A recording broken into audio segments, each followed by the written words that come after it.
Okay, so you guys were in Argynvostholt. You had started back with a message from some rabbits that were basically bringing a message for Una from family, essentially saying that Una's father's sick, mother's missing, um, trusts basically find and trust Callum. Um, to which then Una joined the fight. You guys had beat the crap out of some revenants um, and gone into the graveyard with the skull of Argynvost and found yourselves confronting Vladimir Hornsguard, who had locked the mausoleum and was very much interested in keeping Strahd von Zarovich alive and suffering.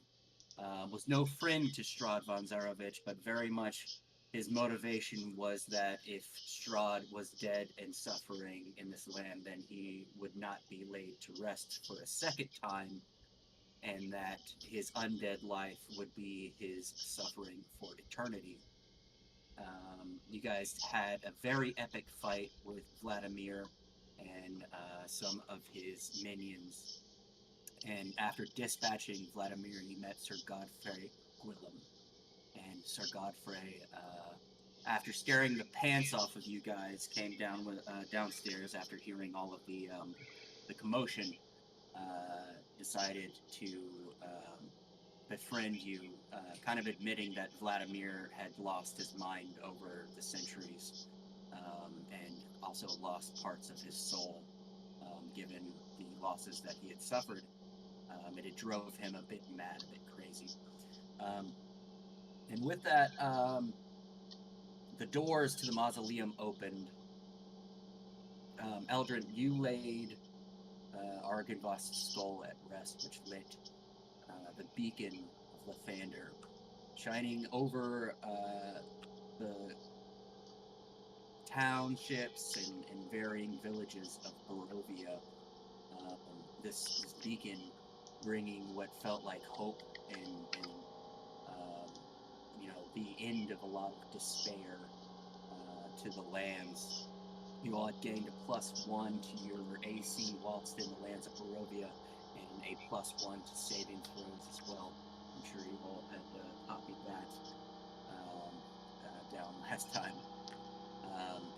With that, Eldrin, when you left the mausoleum, you saw the visage, the image of Argynvost, as he kind of curtly gave you a little bit of a bow, as kind of a knight-to-knight courtesy, warrior to warrior. And something had shown up in your hand. It was a note. Essentially, you guys had found the tome of Strahd von Zarovich, which had some subtext to it that you guys had been kind of reading into a little bit. And it's at this point you see all of the revenants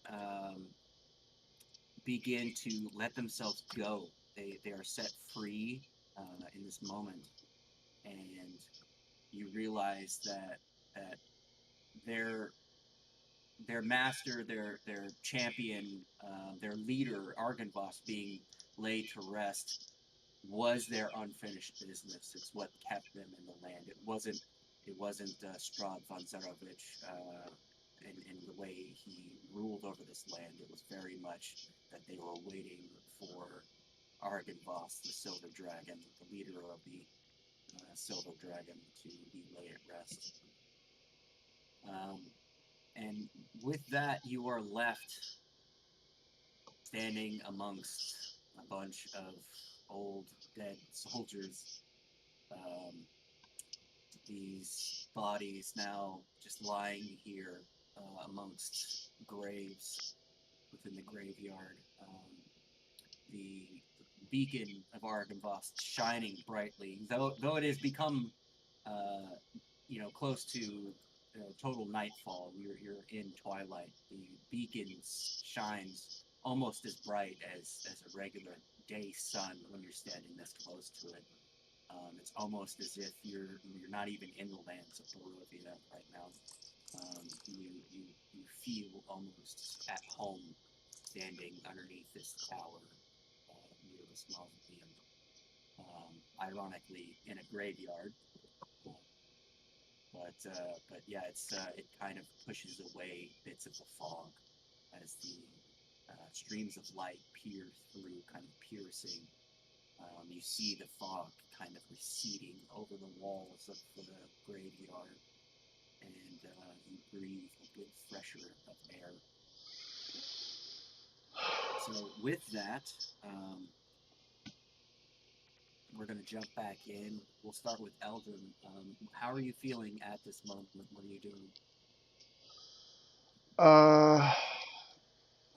After this huge battle, um, culminated with accomplishing our goal of getting Argynvostholt to his resting place, Eldrin is both exhausted, but for the first time since his journey here, he feels a glimmer of hope for the future.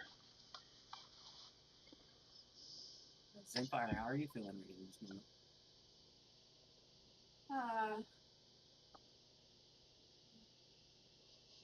Certainly relieved that all my friends made it through.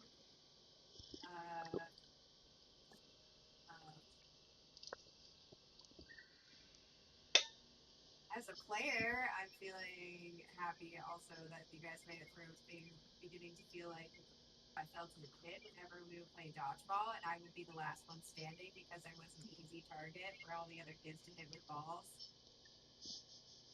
And like that.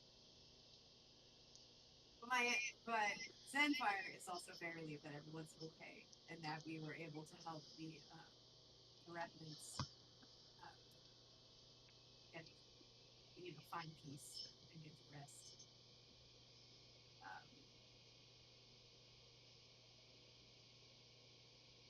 And a little bit hopeful, we accomplish this, and you can feel the good sort of spreading out into the rest of Barovia.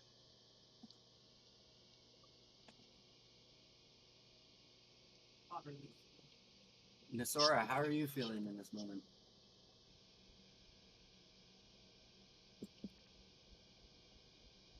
Given that I'm a bit different as it is, I probably briefly felt relieved, but I'm already quickly looking to the bodies of the revenants and whatnot, and picking up weapons and metal and such and putting it in my bag of holding. Okay. Yeah, so you find a great sword that was held by Vladimir Hornsguard that has kind of like a silver platinum silver kind of handle holding like an onyx gem in it. That's a +2 great sword. Otherwise, you find some old rusted armors that aren't really worth a whole lot, but you do find a set of chainmail that would fit you that is still useful if you would like to add the chainmail to your inventory. Oh, and the other rusty armor and such, the other rusty Okay, stuff. cool. That's what I'm more looking for. Okay, yeah. So for each of the revenants that you see on the screen, including Sir Godfrey Gwillem, you can add one rusted armor set. Una, how is Una reacting to this scenario, to this scene in this moment? I'm very relieved that it's over, but I think the reality of how dangerous their quest is starting to set in a little bit. She's kind of like looking around at her party members and seeing like how tired and how run ragged this group got. And so she's pretty unsettled with how close of a call this was. It was a tough fight. It was a rough fight. That's for sure. That totally makes sense. So, as you guys are standing in the graveyard, Nessora, you've done your due diligence and checking the bodies and whatnot. You notice that they all begin to kind of decay at more of a rapid rate than one would imagine, as if these bodies had spent centuries being kept alive by magic, and now all of a sudden, it's like a mummified body encased in a tomb, and then suddenly it's exposed to new oxygen, and they all begin to decay out of being and out of existence. It's beginning to become nightfall at this point. What would you guys like to do? I don't know about the rest of you, but I could use some rest. Long rest sounds great. Yeah, that sounds amazing. Okay. You sense that the chapel of the Fander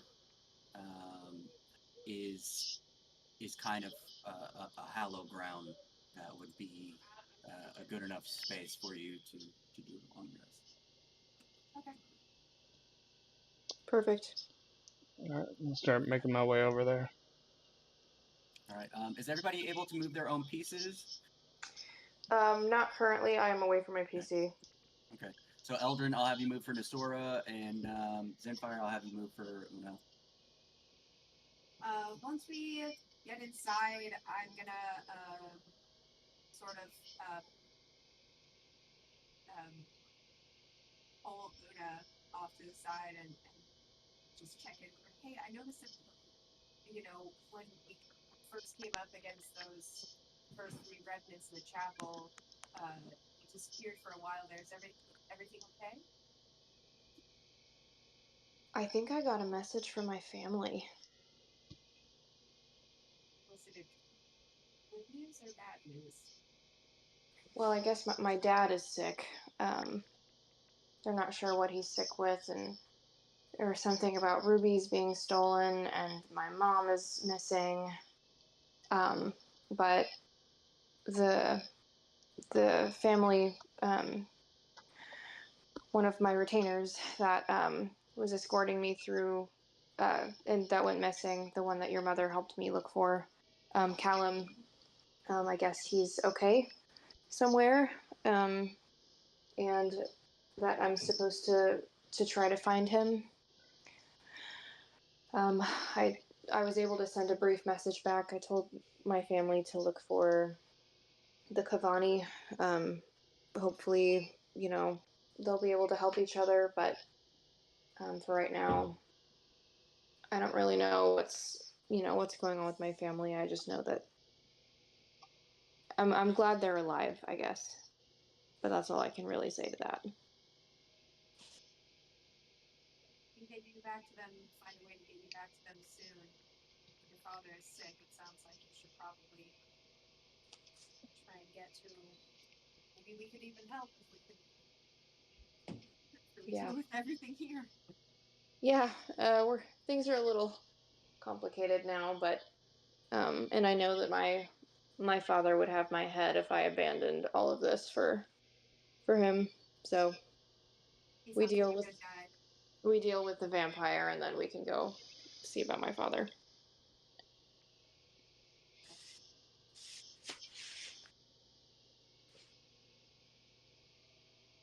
Okay. In this moment,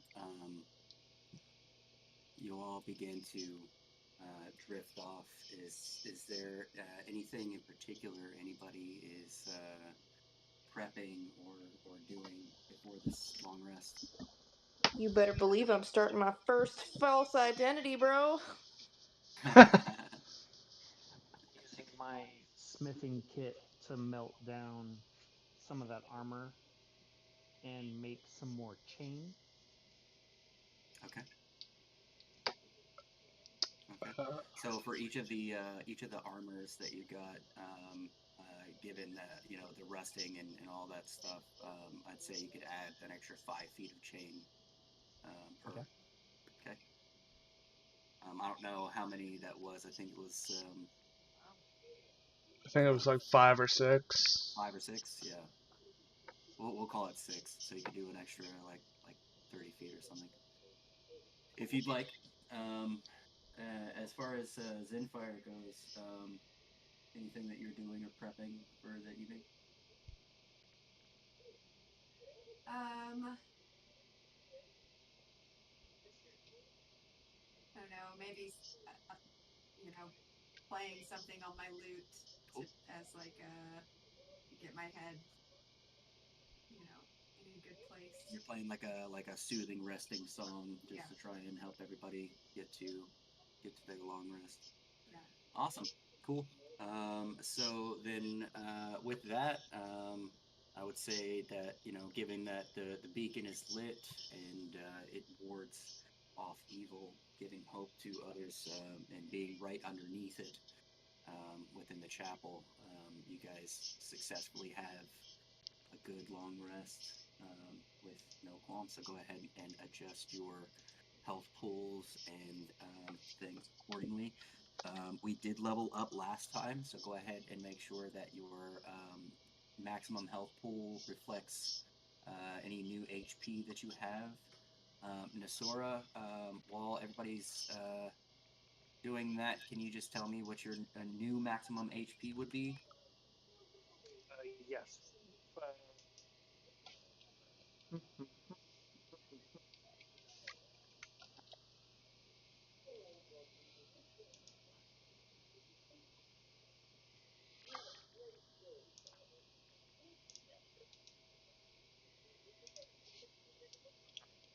So the issue is it's trying to give me a different health pool for my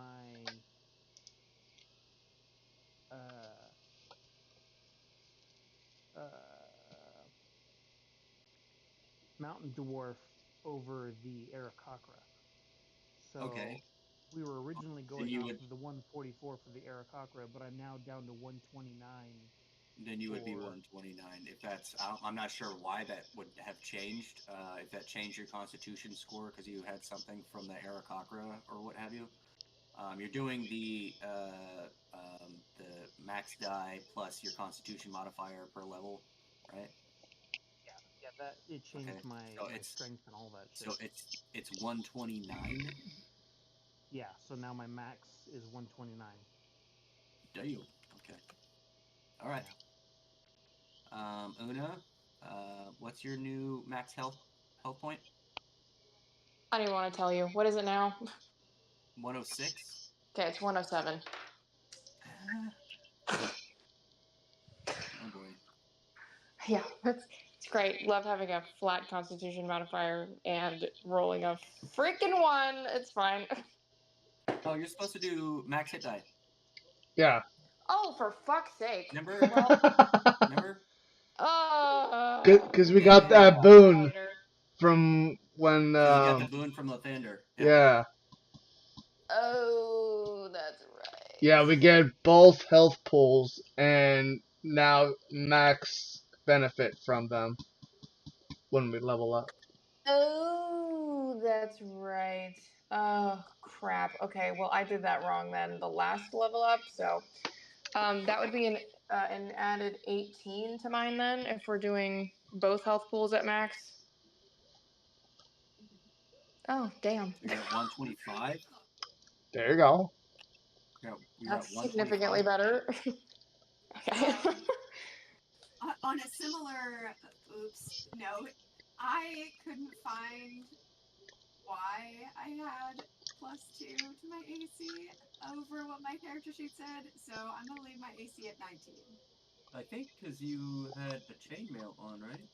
Well, yeah, but like D&D Beyond calculates that in. Yeah. I thought your AC was supposed to be 20 now.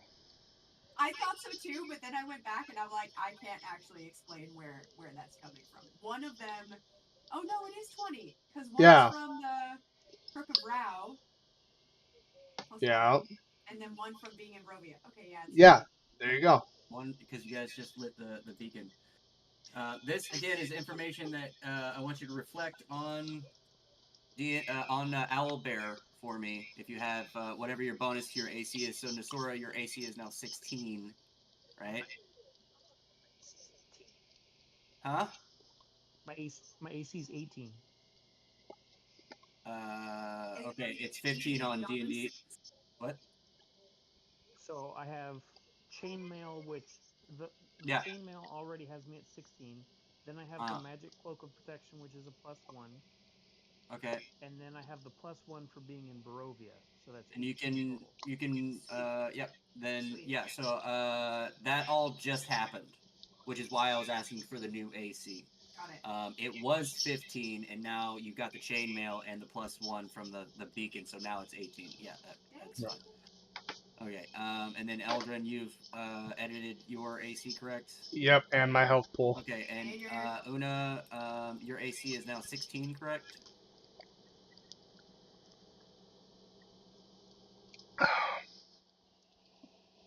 Fuck, I was muted. Yes, sorry. Yeah, okay. No worries.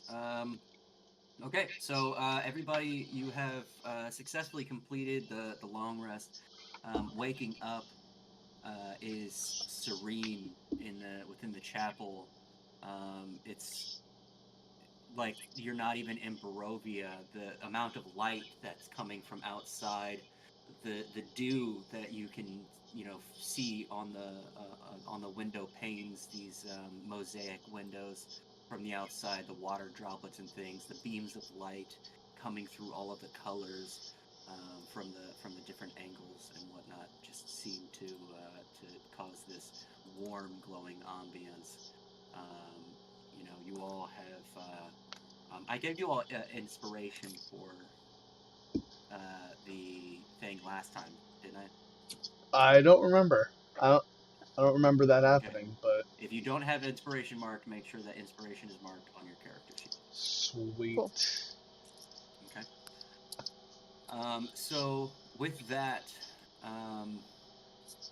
you guys are awakening to a new morning.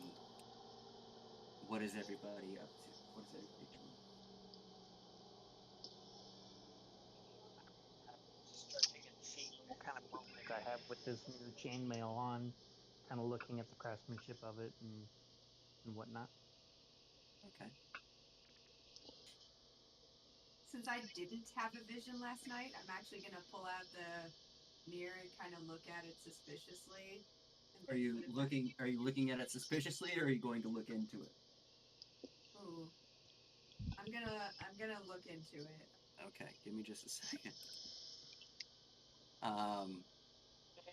Wait, do I see her? Do I see her getting ready to look into the mirror?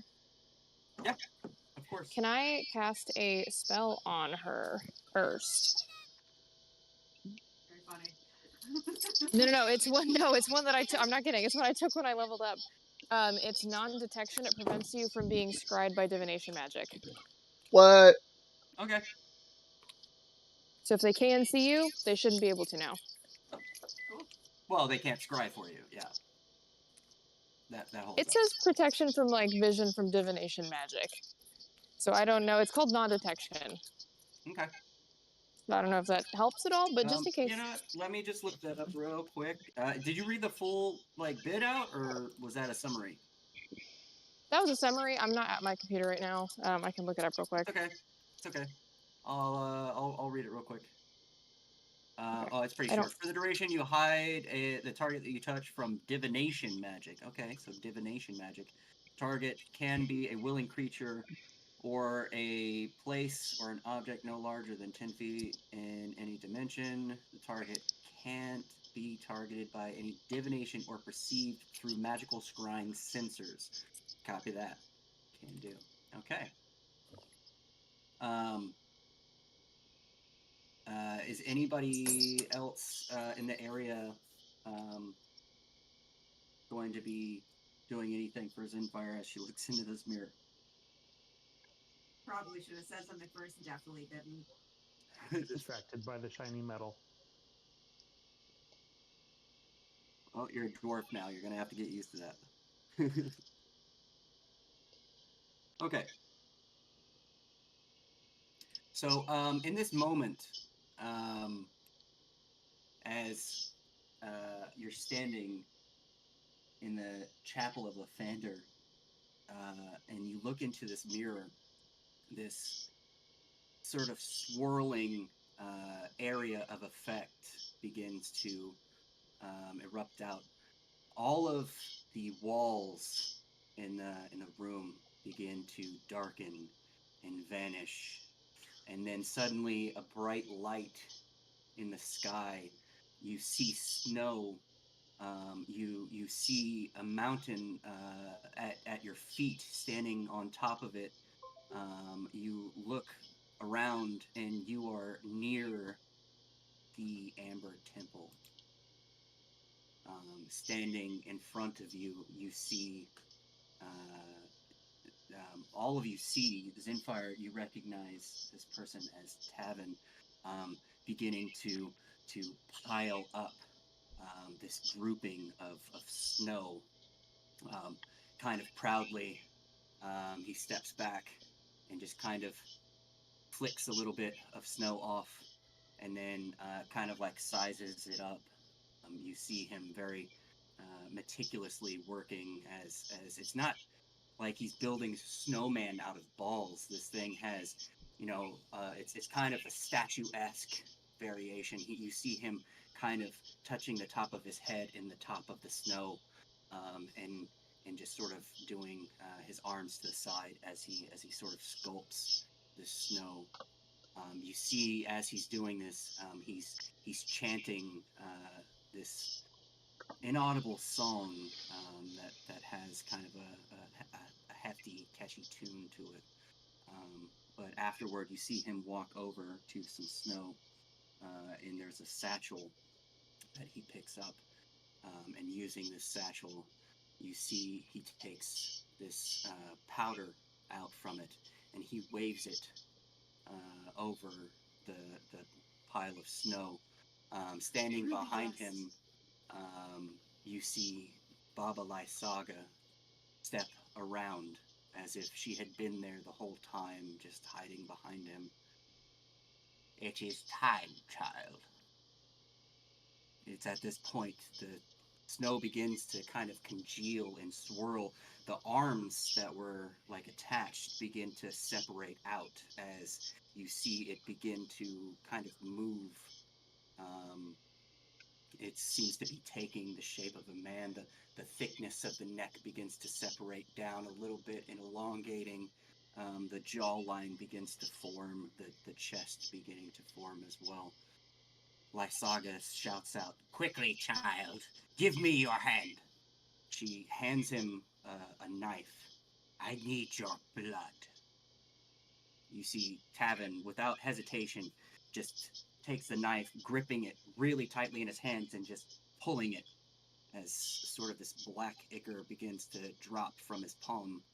Lysaga grabs his hand, and she places his hand on the forehead of this forming snow.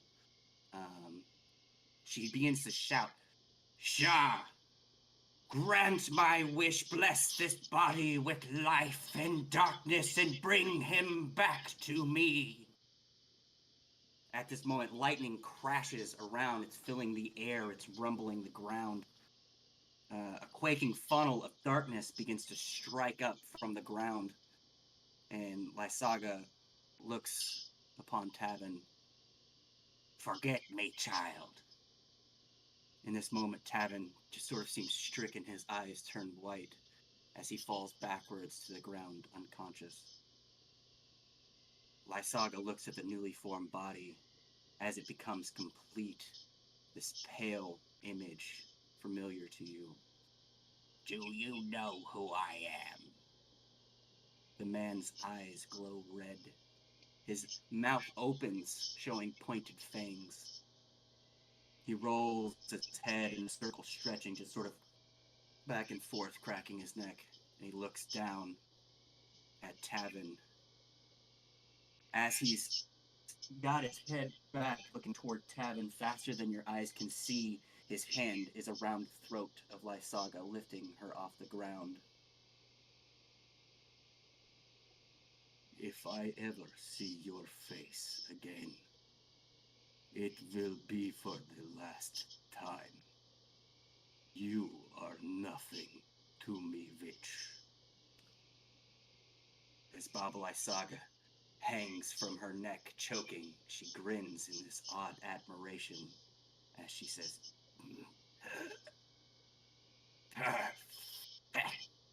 Perfection. Releasing her, she falls. Sitting up, she raises her hands and then floats up into the air and lands in an upturned skull of a giant and flies away. The man turns, stepping toward Tavin, picking up the knife. He bends toward him, raising the knife over his head, and he sees all of you. He lowers the knife to his feet, dropping it. A dimension door opens up behind him, and he steps through, disappearing into nothingness. Son of a bitch. It's at this moment Tavin awakens. Hello? Is there anyone there? Where am I? He shivers. His teeth different, his face different, his hair different. He pulls his cloak tighter. He turns around where you stand, looking through you, side to side. Hello? Is there anyone there? Suddenly a woman appears, taking him by the hand. Her words begin to become muffled and broken. She places an arm over his shoulder, walking down the mountain. She looks back directly at all of you. You recognize her as a Vistani seer, Madame Ava. She snaps her finger, and the mirror turns black. You are now back in the temple of Lathander. Did you guys all see that? Yeah. The snowy mountain. I wish I hadn't. Argynvostholt. Just wasted a spell slot. That's your takeaway. So that was Strahd and who? Babala Saga. Wait, who was And the one that walked away with the Vistani? Roll history, and I need you to beat a 19. Fudge. Can I roll one? 19. You rolled a 19? I rolled exactly 19. You recognize him as the accountant Puck that you met and saved from wolves on the road not so long ago. Oh shit.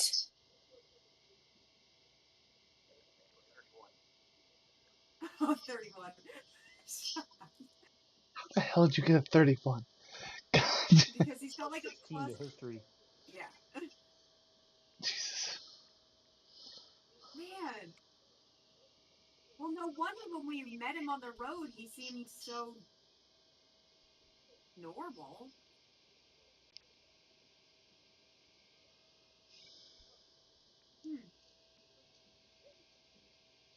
Sorry, I'm trying So to I guess pull up we my... need to head back towards the Amber Temple and ask Madame Ava some questions, because I don't think we'll find her at the Amber Temple, but remember you sent that little, what was it, a rat? Squirrel? Something? yeah, It was a mouse or something, yeah. Something? That was a rat. Yeah. Maybe it has, it's found them for us. But how did we find it? I have no idea. We know the general direction it was going. But aside from that,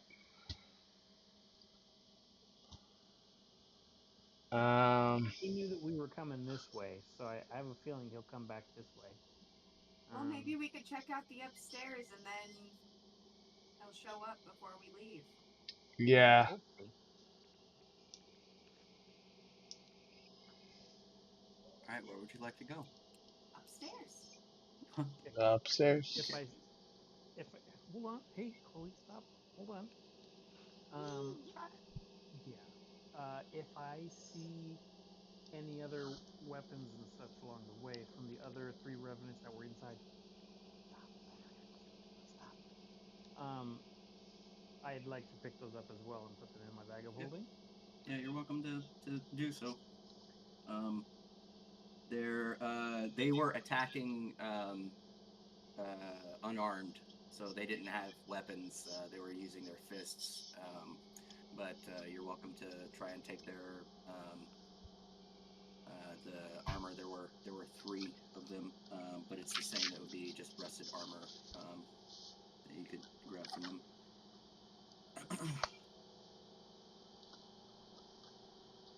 Okay. Where would okay? So you've got staircases to the north and staircases to the south. They both seem to be leading up. Okay.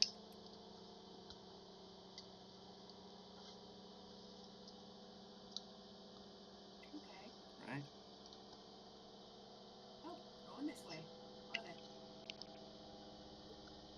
All right. So give me just a second here.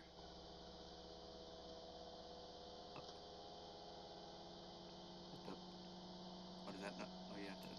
Okay. Okay. Boom. Ah. All right. So you guys get into this area and you notice that there is a big portion of the wall missing, a big portion of the floor missing from where you guys had previously destroyed the ceiling to collapse upon one of the revenants downstairs. There is a door just across the opening here, so you'd have like a little two foot jump to skip over.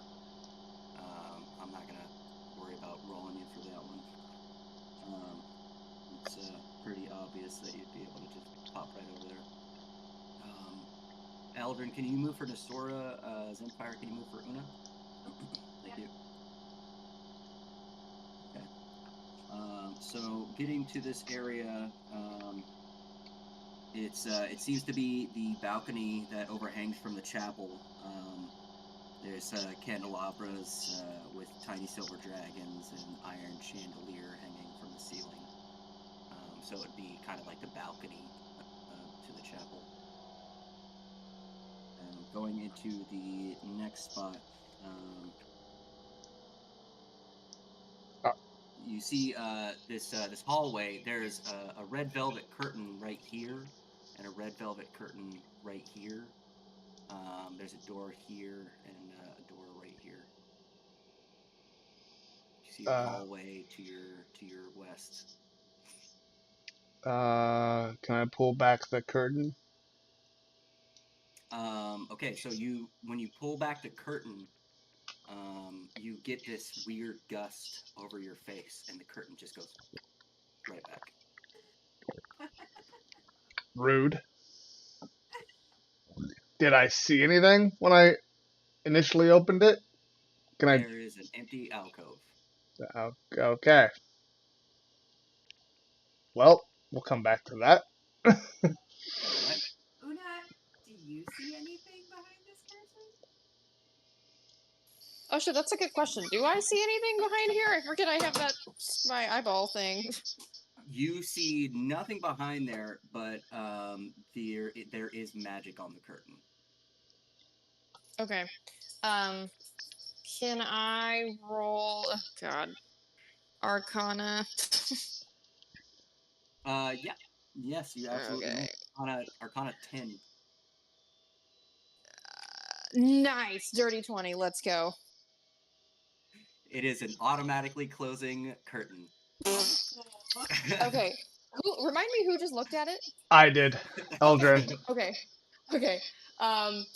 I'm gonna tap Eldrin on the shoulder, and I'm gonna lean in and whisper, I wouldn't do that if I were you.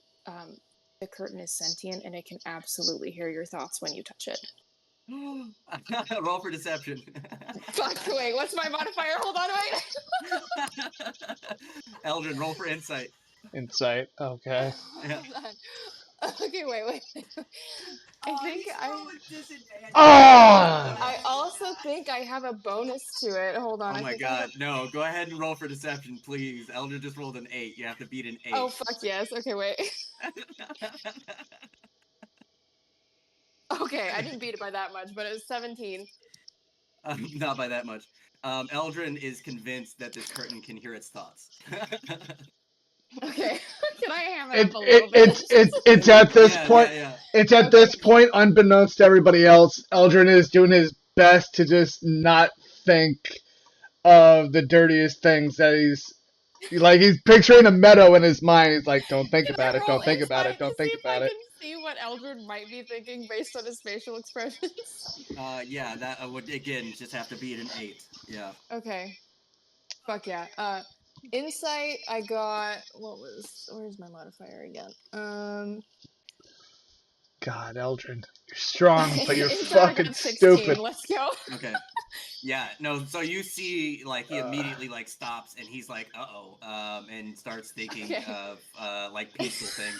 You can't see exact images in his mind, but you know that Right. he's, like, just suddenly, like, oh, crap, peaceful Like, things, peaceful embarrassed. things, white noise, Okay. white noise.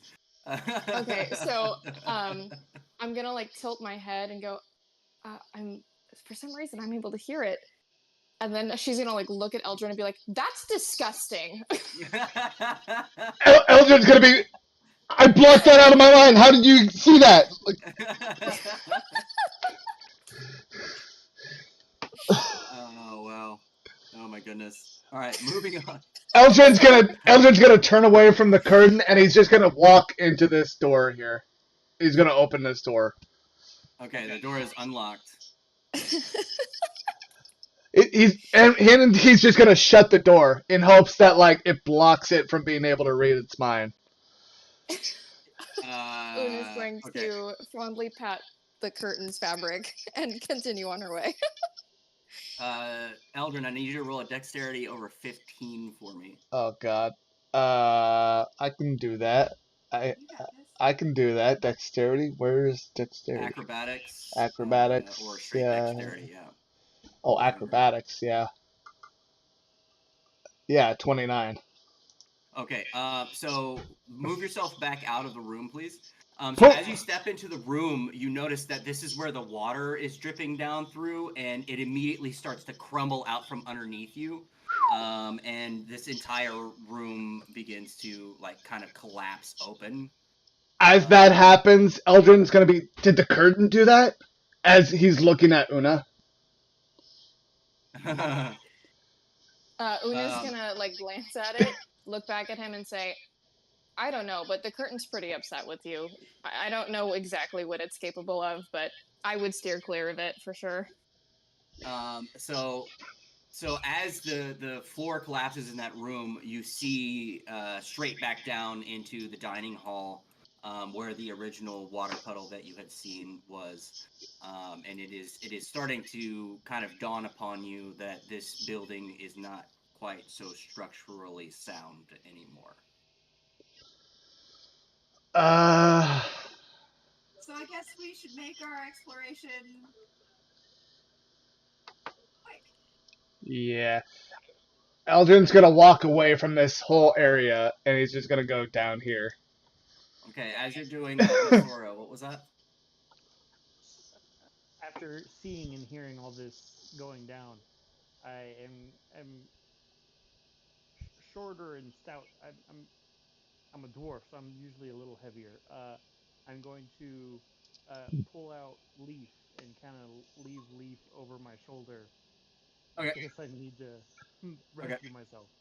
Are you so you and Eldrin are twinning right now. So Eldrin, can you move Nessora up to where you're at? Are you staying in front of him, behind him, beside him, in the hallway? What would you like to be doing during this time? I'm probably fumbling around with Leaf, getting Leaf properly, Okay. sitting on my shoulder just right. So I'm probably maybe right behind him. So Eldrin, you see a door to your west and a staircase, which I should probably uncover as well. You see a staircase here, and across the way to your southwest, you see another staircase there. And this seems to be a balcony to what was downstairs, the original entrance that you guys had come through. Okay. I'm gonna move forward, and I'm going to try and open this door right here. Okay. That. I'm also gonna shout back to Una, is this far away enough so that it can't read my mind? Una's just gonna look at him and go, yeah, it's far enough, buddy. So as you open up this door, you immediately notice that there is a portrait depicting the silver dragon Argynvostholt in the guise of its human nobleman form. The last image that you had seen of Argynvost's spirit. There's a bunch of cobwebs in an old rotting bed. Wow. Oh, look, a bed. I'm glad we slept on the floor. Wouldn't have wanted to sleep up here. Not after I just saw the floor cave in. So all I see is the bed and a painting, yeah. And It's a just painting. cobwebs. There's a dresser. There's a chair facing the fireplace, but it seems to be like an old guest quarters of some sort. Can I check the dresser? Yeah, it's empty. It's empty, You okay. guys recognized last time that this place had been sacked. It seems like multiple times raiders have come in and out of here, just kind of taking things. So, yeah, it doesn't seem to really yield any treasure or anything like that. It's just maybe some clothes were in there that were taken. Okay. Una, Zenfire, what are you guys up to at the moment? Could I roll perception on, see if there's anything else interesting in this room, anything magic? So to the south of you, beyond the collapsed floor, there is another magic curtain. Okay. So where exactly is the so the collapsed area? I'm assuming is like those are the lines, right? The lines are the collapsed area, and that white circle as well. That room entirely is collapsed. Okay, and it's collapsed, like there's a hole there, right? Not like a pile of rubble. No, the pile of rubble would be downstairs. That's why I marcated Okay. I copied the marks over and put them on that lower map. Perfect. Okay. Could I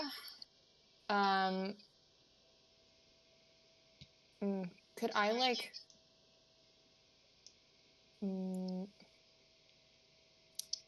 actually, I'm gonna use my pixies and I'm gonna levitate across the gap. Okay, so you're gonna go to the south to the other curtains, or the other room? The other room. Okay. So yeah, going into the other room, it is a beautiful bathroom with an iron tub and wooden paling across that rises to a height of 3 feet. There is a mural on the wall that accurately depicts the Balinok Mountains.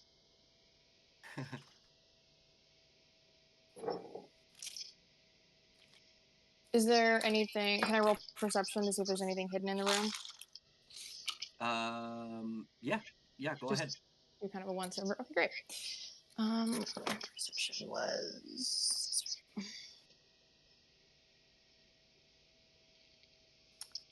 15. You do not sense anything in the room, but you feel an eeriness behind you from the curtain. Okay, I'll bite. I'll go investigate the other curtain. Great. Which one's the bathroom? The bathroom is this one, for those who haven't. Yep. Okay, thanks. I'm gonna walk up next to Una And as I'm doing so, I'm just gonna be muttering to myself, green pastures, Okay. blue lakes, Um, birds. So as you walk up to this curtain, you draw the curtain back.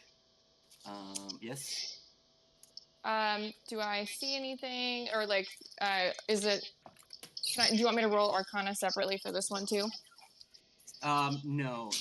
This one doesn't seem to be enchanted, though there is some form of a magic surrounding the area, but Okay. not doesn't seem to be the curtain. Okay. I'm gonna maybe mention something to Eldrin, and I'm just gonna say I have a bad feeling about this one, so get ready. And then I'll draw back the curtain. I'm gonna draw my 2 swords. So Backup time. Eldrin, as Una draws the curtain back, you see the skull of your father sitting on this pedestal. Oh my god. It sort of turns over at you and just sort of shouts, "Where were you?" And Dad? Una, you don't see anything. You see a skull that seems to have some type of enchantment runes carved on it. Dad, I'm sorry. Okay, What happened? At that point, you see the skull just sort of like close its eyes, and its mouth just goes completely shut. can I? Eldrin's Okay, gonna fall down to his knees. How could this have happened? I'm gonna put a hand on Eldrin's shoulder, and then can I also, both boys, fuck off, please. Seriously, Jesus Christ. And then can I make an Arcana check on the skull to see if I can figure out what kind of magic, or like if that was real, whatever he saw, You can roll. You can or roll for Arcana, or if you have like what's the one that you have? Identify. Identify. I don't have Identify, but I'll roll. Okay. Arcana 16. Yes, with a 16, you notice that there are illusory glyphs carved into the skull that indicate that it kind of is like per person, but it's a security mechanism. Okay. That will kind of try to mess with whomever pulls the curtain back. Okay. So I'm going to kind of lean into Eldrin and say, I don't think that was real. The runes on the skull, it's rife with illusion magic. I think it's just the rune trying to mess with you. I can't say for sure, but the magic here feels dishonest. Eldrin's just gonna clutch his chest.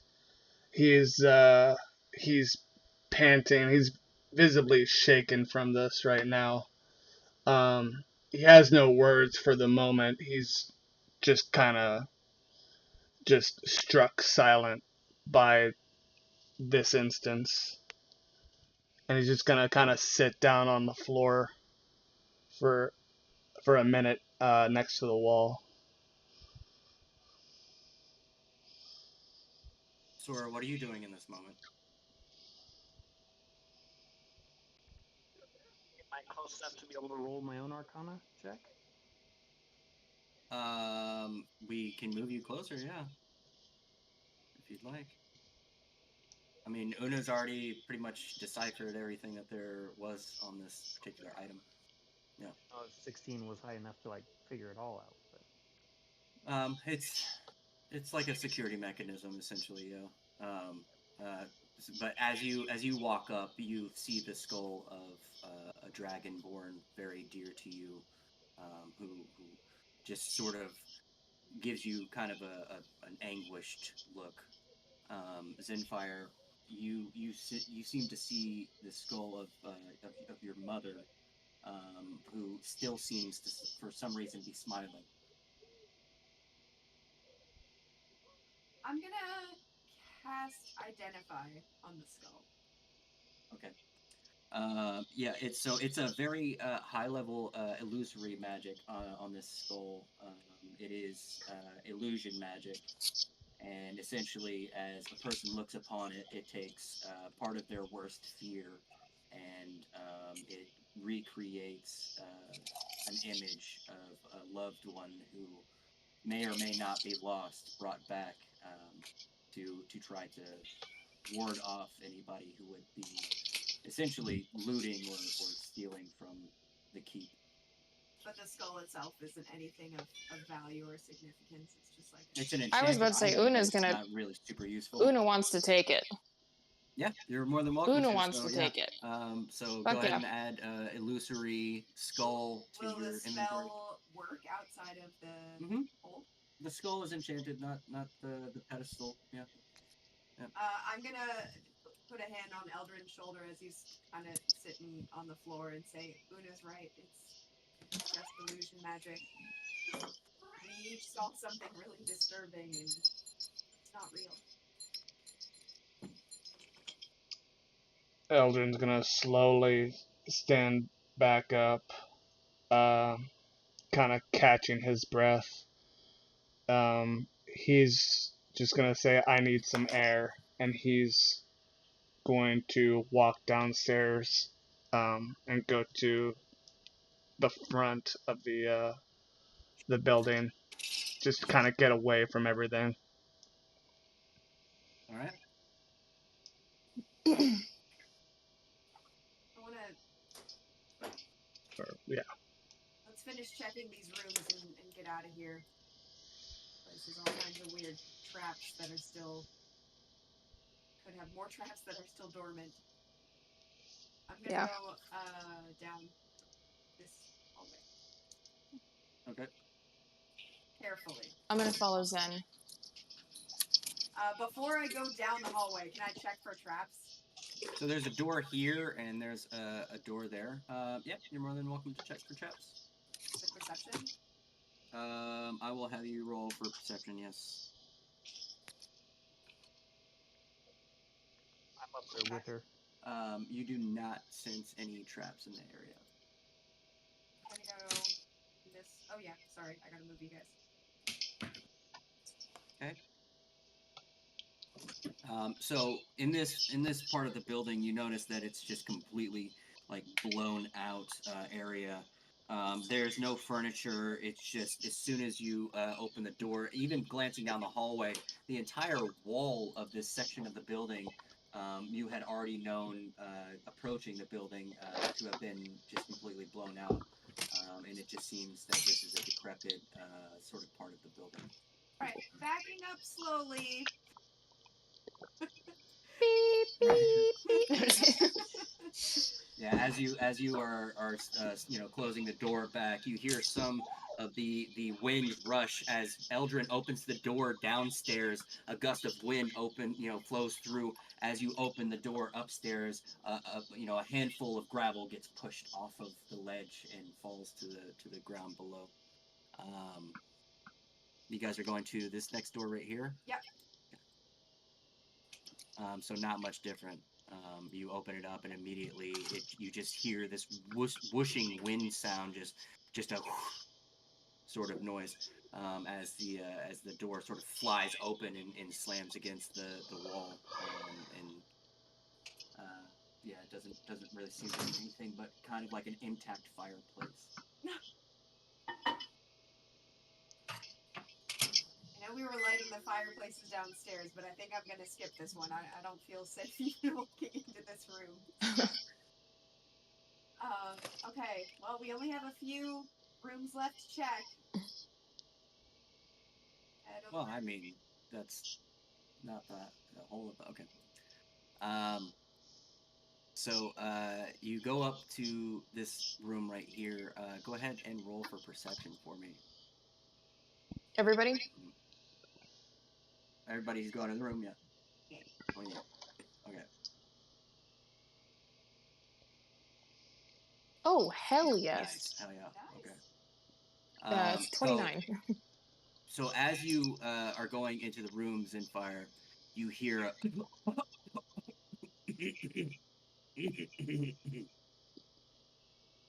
Hello? oh shit. Oh, hello. It's, Are you, are, are you, are you one of those things? no, Hello. no. I'm a cleric. Oh god. It's at this moment a smoke method just sort of like oh god. Excuse me. Move. I'm out. Nope. No clerics. No clerics. Okay. Excuse me. Nope. Bye bye. Eldrin, like as it pushes past everybody, it's just leaving this trail of very pungent smoke that seems to not really choke anybody, but is very very stinky. And as it pushes through, Eldrin, as you're standing outside, the doorknob sort of creaks as you kind of turn around. You see the smoke method, just this gray, crooked-nosed creature with these bat wings, just sort of like floating up, smoke kind of billowing out of its mouth. He's like, nope, there's a cleric in there. I wouldn't go in there. All right, bye. And then just sort of flies away. Una's going to like look between the direction that he flew off and Zen and just go, well, that was really rude. Very strange. Is there anything else of note in here? So within this room, you see that there's two beds with torn canopies standing opposite. There's a rug lying between them. And the fireplace seems to still be sort of billowing a bit of smoke. And there seems to be kind of soot still dropping out of it slightly. That's probably just from the smoke method. Alright. Do you guys feel the need to look any closer in this room?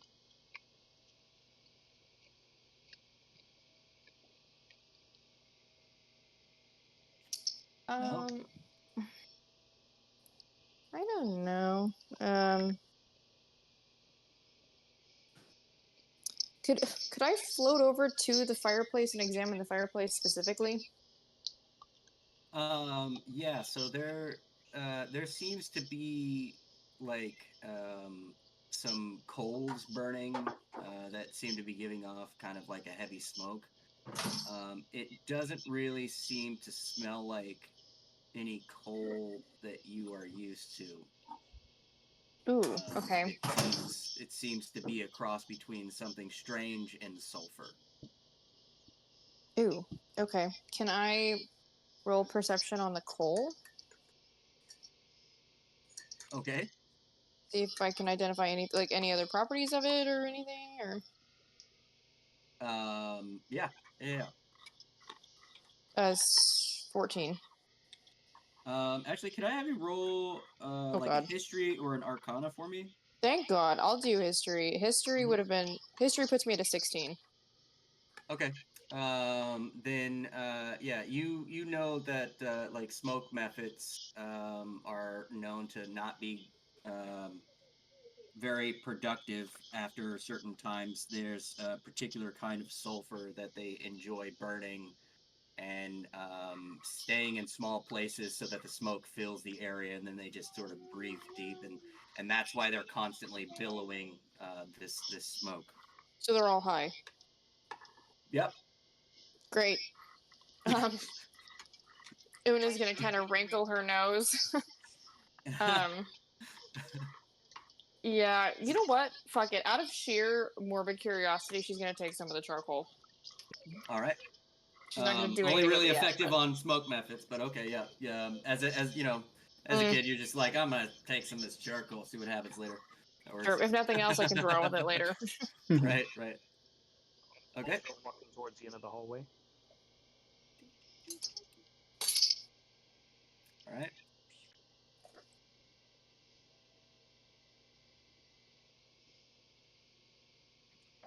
Well, Nessora, do you want to check the left and I'll check the right?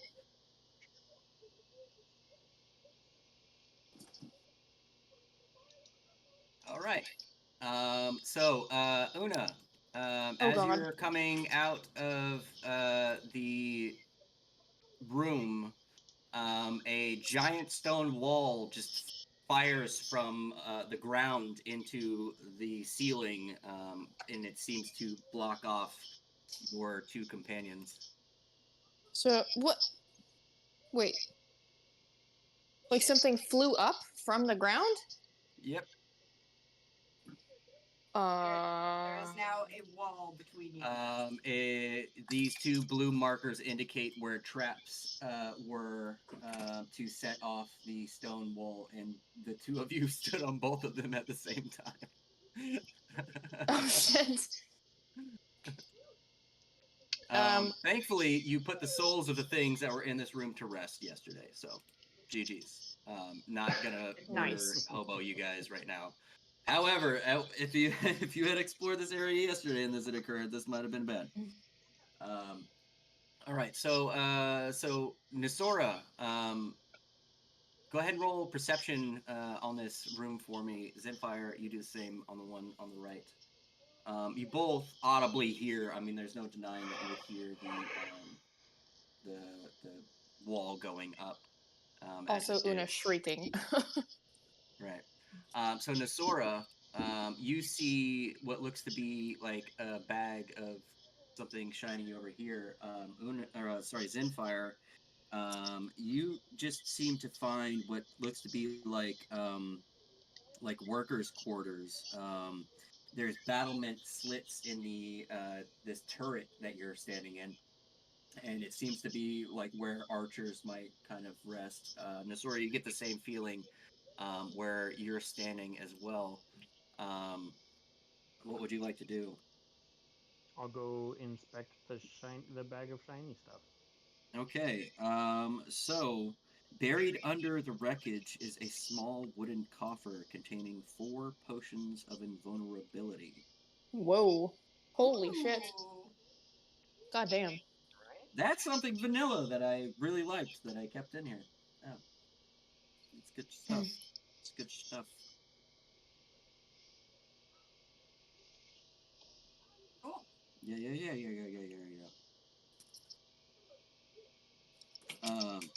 All right, so flip to Eldrin. What have you been doing downstairs this whole time? Staring at the stone statue of Argynvostholt that faces the door. I've just been trying to collect myself.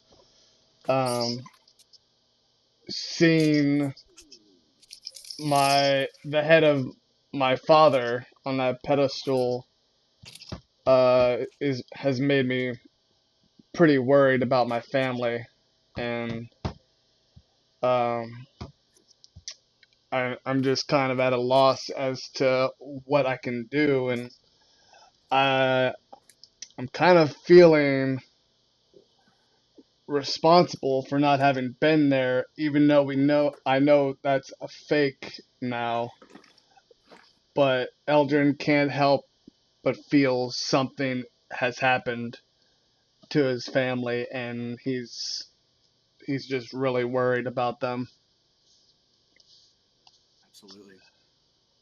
Given the state of things when you left home, that makes total sense. So, Zenfire, Nessora, you guys have checked your respective spots. Una, you're on the other side of the wall. Your two companions have just been trapped behind this stone trap. And it goes all the way to the ceiling? It goes all the way to the ceiling. Can I roll... Oh, God damn it. I have freaking knives in my house. Can I roll a perception check on the wall? Or, like, see if there's any trigger on this side of it? You may. Just... Yeah, you may. That's DM code for there's nothing, but... Okay, 19. Yeah, so you search and search. It's seamless. There doesn't seem to be any triggers or anything of the sort. Okay. Let me see. Is there another way? Hmm.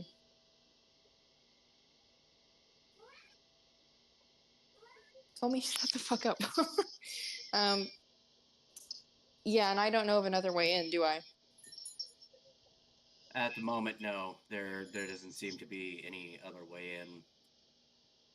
Nessora, Zenfire, what are you guys doing on this this side? Nessora, go stand back on that plate once more, and I'll stand on mine. Maybe it'll open the door if we step on them again. Okay. It's not So like I could always- as you had originally stepped on them, they sort of sunk into the ground. Should have been a little more specific. They have not like risen back up or anything like that. It seems like the button's been pressed. It's not unpressable. Darn. Any levers or anything on the walls? Yeah. Do we see anything? Nope, just a bunch of rotten mattresses and boxes, other than the small copper. Those are like arrow slit windows. Could we fit through them? Not really. They're like half foot wide. Foot to a half And same foot wide. with all these. These are just for things, Yep. right?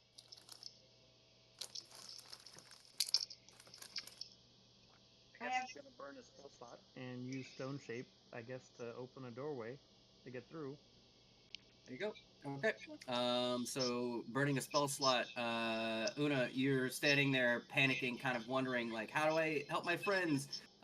When you see Nessora just sort of like carving with her hand open a full-fledged doorway. Nessora, what do you say to Una when you see her? Watch and learn, bitch. No, I'm just kidding.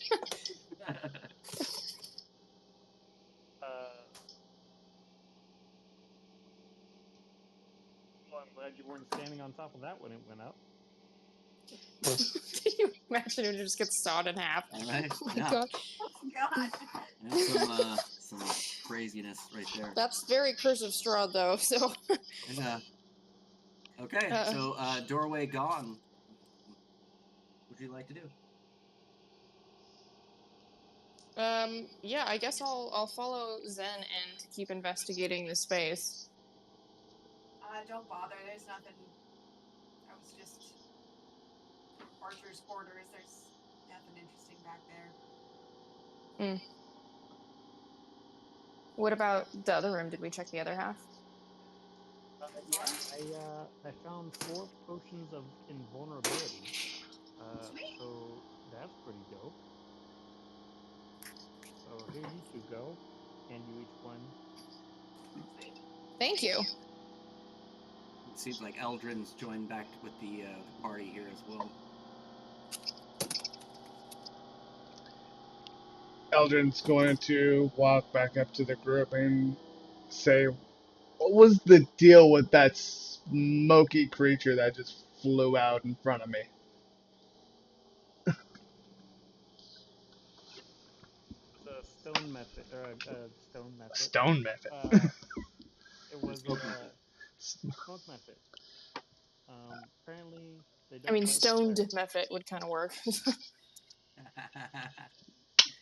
then Una almost got stoned by the building. Ah. All right. Gesturing at the wall. Okay, did you guys want to continue searching this area? Yeah, I don't have the map open, so I can't see what I should or shouldn't be metagaming looking for. So I don't know. I mean, I think we've. Oh, I see. I can only see what portion of the map is on Eldrin's screen. That's all. Yeah. There is a third floor. Okay, I did not see that. Okay. Did we see an upstairs when we took these stairs up? No. Yes? No, it's the stairs ended there. It seems to continue up that way. Well, actually, no. Yeah, it keeps. That spiral staircase keeps going up, but it looks like they all do. Go up the stairs. Yeah. All right. All right. Sounds good. Take point? Hmm? Do you want to take point this time? Eldrin's rejoined the group, but he's still a little shaken, so he's just taking the middle of the group right now. I'll take point. Okay. I'll draw both my pistols and I'll walk up the steps.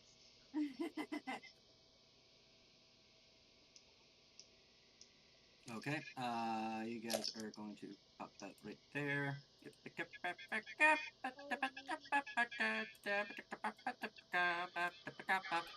my love, I think it would be up here. So what up? Yep.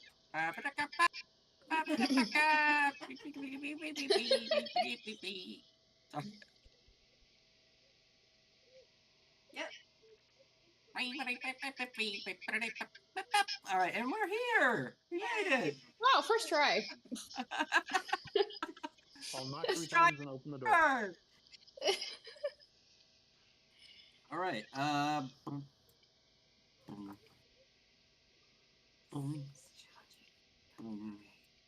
This door? First door I get to, I'm knocking 3 times and just opening the door. Oh shit! There was a. To the north. Was there a curtain right here? No.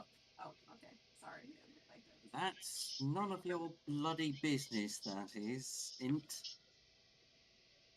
All right, so you're gonna open up this door right here. Okay, cool. There seems to be freshly prepared vegetables and fruit on the table. There's goblets that seem to be all around in the 6 seats that are here as well. And it seems like a dining hall that's been upkept pretty well as of late. Okay. Perception check of this room? Sure. It's weird that there's fresh food. Yeah? Weird. So the biggest seat that seems to be adorned with the most is this chair right here. And the goblet seems it is this lavish like dragon that's coming open, the wings of which seem to be upholding the actual bowl of the cup itself, and on the back side of the cup it says Sir Godfrey Gwillem.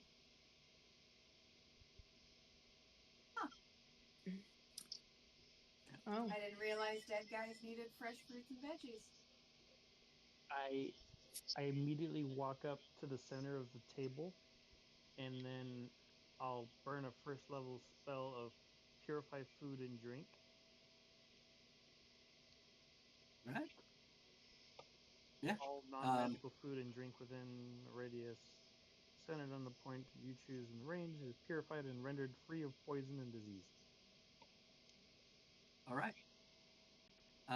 So you attempt to cast the spell, and as you're waving your hands around, what would normally be like motes that would kind of pop out and touch one thing and then the other and then the other don't seem to want to go anywhere. They all just seem to keep with you. I wouldn't even say that you burned a spell slot with that, but your magic is kind of telling you that this food is fresh and the drink is clean.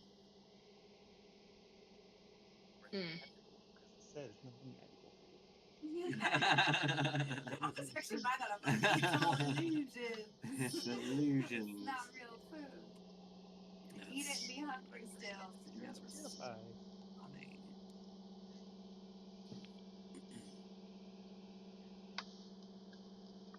Gonna look suspiciously at the fireplace. Yeah, what about just looking suspiciously at all of it? Because Barovia fucking sucks. So I'll go peek what would be the kitchen door then, because I still don't trust it. So you, Zenfire, with the perception check that you rolled, you also see a placard that says "Bedchambers of Sir Vladimir Horngard and Sir Godfrey Gwillem." Oh. Oh no. Above this room? Yeah. Gonna open the door just a little bit and peek in. Light enters a circular room through 5 cracked windows. The light falls on a large dust-covered bed in the center of the room, its posts topped with wooden carved dragons. 2 large animals flank the double doors, one a brown bear standing on its hind legs, its claws outstretched, the other a dire wolf, its face frozen in an evil snarl. Near the wolf lies an empty wooden chest.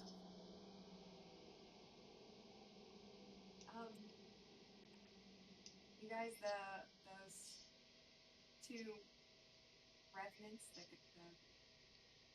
there's a chest in here. I don't feel entirely comfortable looking through it, but Una's gonna go. I can take a peek at it. It's an open, empty chest. I mean, Oh. it's an open, empty chest. oh, it's open and empty. Near the Okay. wolf lies an empty wooden chest. Yeah, it's okay. It's all right. It's okay. 27 perception. Right? Doesn't see that it's opened. Open. There's a box. Oh my god. Yeah, you guys, look, it's so pretty. It's got 4 sides, a top, and a bottom. Eldrin, as you are, Can I or is tell there? Eldrin this is a sentient chest? Do you really want to mess with Eldrin after everything that just happened to him? No. That's why I immediately followed up with just kidding. For the record. This is literally a 1-sentence thing. This dusty closet has a slender window set into the north, and it is otherwise empty. I closed the door. Okay. All right.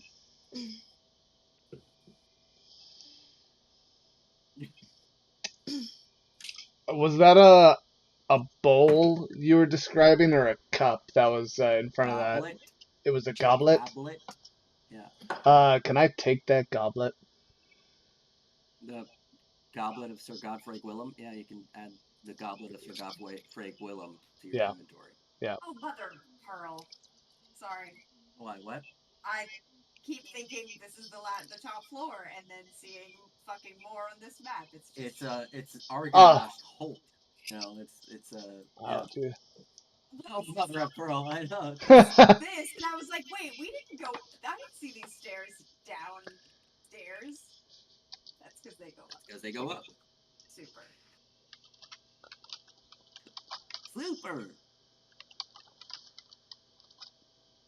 Okay. This place is humongous. Okay. And towards the next room. Can we? What is this rough terrain? What is this? That is rubble from the destruction of things. Can we walk over it? So Nessora, you as you are passing by, you're going to this room, yes? Yep. Okay. Went out of the kitchen. Okay. As you pass by this area, you notice that it seems to be just kind of, again, sacked, destroyed. From your metalwork and stonework that you've done in the past, you do notice that it looks like somebody has kind of taken a mace to the interior of this area. Seems to have broken the walls down in an attempt to try to sack the entire building to rubble. With that, you go ahead and move him into the room that he's checking here. So you seem to be in a study. There doesn't seem to be much going on in the study. Go ahead and roll perception for me. Rolling wonderfully for perception. Oh, no shit. Okay. So you are you see like a book titled The Oath of the Celestial. You see paintings, texts, from like holy texts written from different varying empires, certain journals that knights had written, but all seem to be pretty well faded by time at this point. But there is a picture on the wall that seems to be catching your attention. The picture shows a mansion in its better days, but it seems to have been slashed.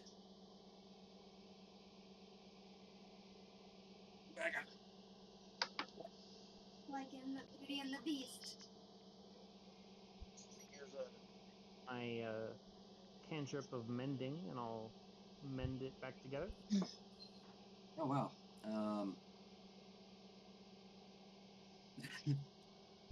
So as you mend the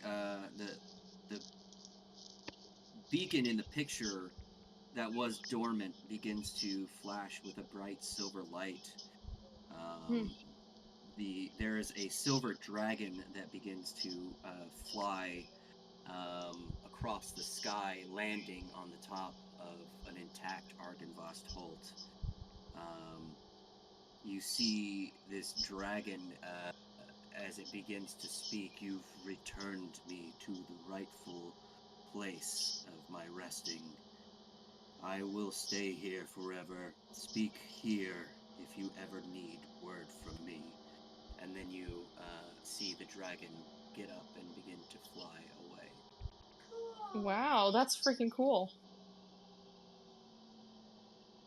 Nice. One of the cool things, yeah, I'm glad you guys, you immediately jump to the, I'm gonna mend the picture. Like, oh shit, don't even need to,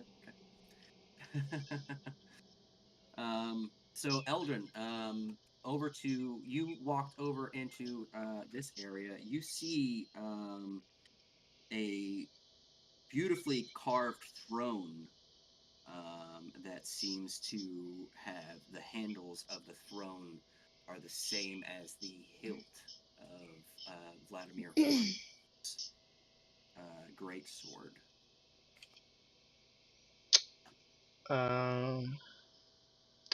I walk over and just admiring the craftsmanship. Roll a perception for me, please. Okay.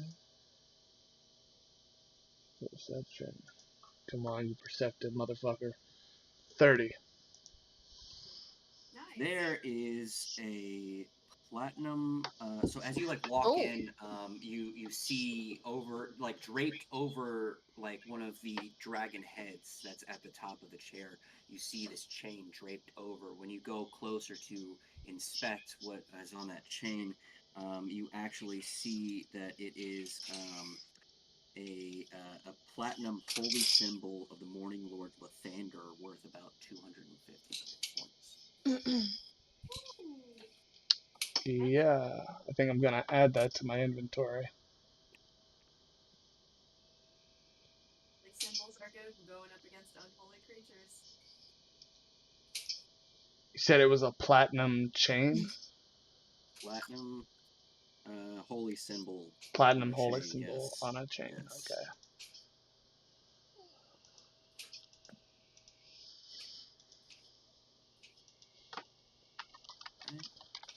Pretty entertaining on my end because Matthew has like a 30-second delay between his video and audio.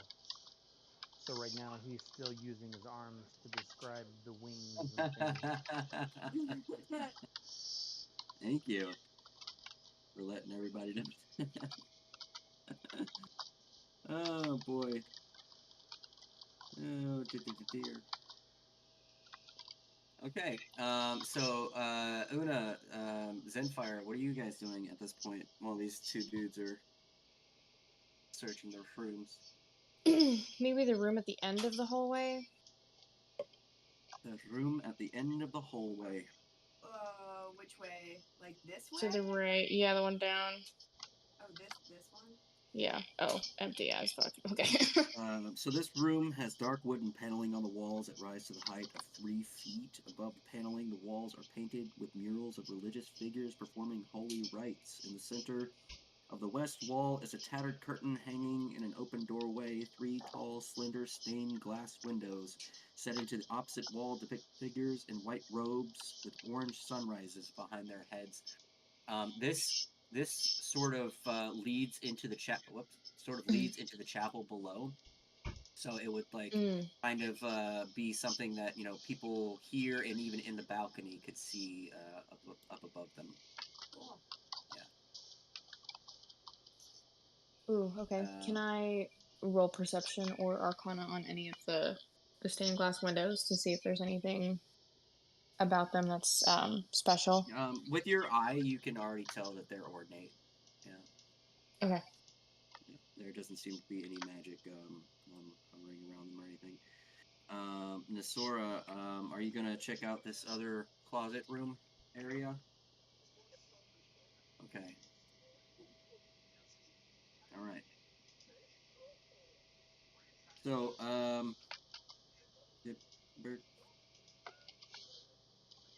So, rich drapes faded by time and neglect hide windows of an otherwise empty room. The door is marked Argynvostholt. There seems to be no beds or anything, but you do see some old, semi-useless dragon skin in the room. It's as in molting. As in he molted, and as in that was his bedroom, and in dragon form he would molt in there. That's pretty crazy. Old scales are there?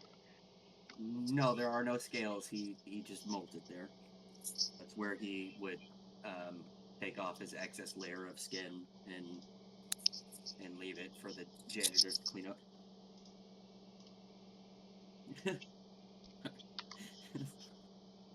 That's so stupid.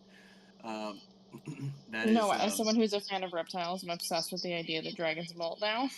Yeah, you're welcome. And they do. Okay, so where would you guys like to check out the next? Well, everyone's off in different areas. I'm just gonna be like, anyone find anything cool? Anything interesting? I'm gonna show Zenfire the chain that has the symbol of Lathander on it. I found this. Damn. You should keep that. He's not my god, so I don't know if I could do much with it, but wow. Eldrin's gonna actually put it around his neck at this point. Seeing as Lathander's already helped them out a bit, he sees no reason not to add it, so. Excellent. Yeah. Nessora, did you find anything in there?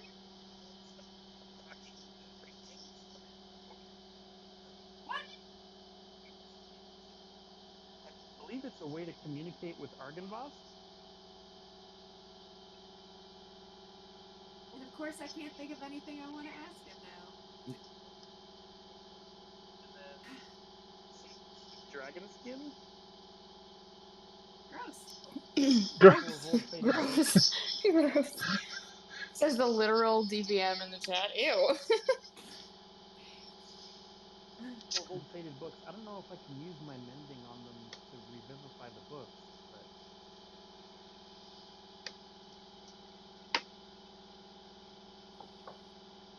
Yeah, don't do that. I don't actually have the books. Una, did you find anything on it? Una kind of like pokes her head out from the doorway and goes, I found some pretty windows, but no. This place just keeps going. I guess up the next flight of stairs. Yeah, I don't trust this place. Right. Dude, Barovia is like the Australia of the D&D world. Everything is trying to kill you all the time. Yeah. Yeah. Alright, I guess up to the 4th floor. And up we go. Okay. Who needs cardio when you've got fucking towers to climb? Oh, this looks fantastic. Oh, that's great. All right. You arrive to the top. I need everybody to God. roll a perception for me. As you get to the top of this building, the beacon of Argynvostholt, depicted by the flame that you see on the screen, up the tower in front of you, seems to be damn near blinding. Is this your current perception checks? Yep. I haven't posted mine. 25. 22. Yep. Nice. My current one. Okay. You all immediately notice that there is something extremely out of place on top of this building. There is a fairy in a circle of rotten mushrooms that all just sort of begin to fade, who seems very, very wounded, that falls to its knees, looking quite pleased with herself in some final moments. Reaching out, you all, with your checks, realize seems to be reaching toward Eldrin as it falls down, collapsing. What do you do? I'm gonna run over and cast a healing spell. Obviously. So go ahead and I'll stop right outside the circle and do like a healing word. So as you cast your healing word, the circle of mushrooms seems to be affecting this thing in some necrotic magic has affected this creature for its death. It doesn't seem to affect or take any sort of effect. This creature seems dead. As you stand in front of this circle, the sort of stench that's coming off begins to fade. As you look down, the mushrooms have all become dirt and dust at this point. She was reaching out to me. Can I do a history check or something to see if I recognize this person, fairy? Sure.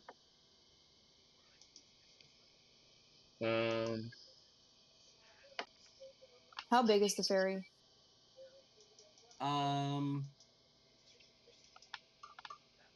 About as That's low. tall as 13. like I'd say like half to a quarter of a foot tall. Okay. Oh, okay. I am gonna cast Mage Hand and use my Mage Hand to brush all of the circle away so that it's just dust.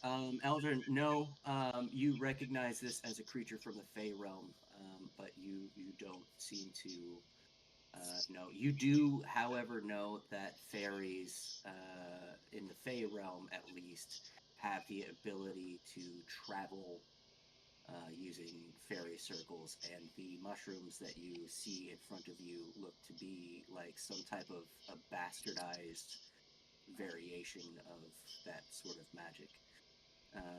These types of things you saw a lot growing up in your homeland, so it wouldn't really need necessarily a check for you to understand what this is. Okay. Did you want to talk to her?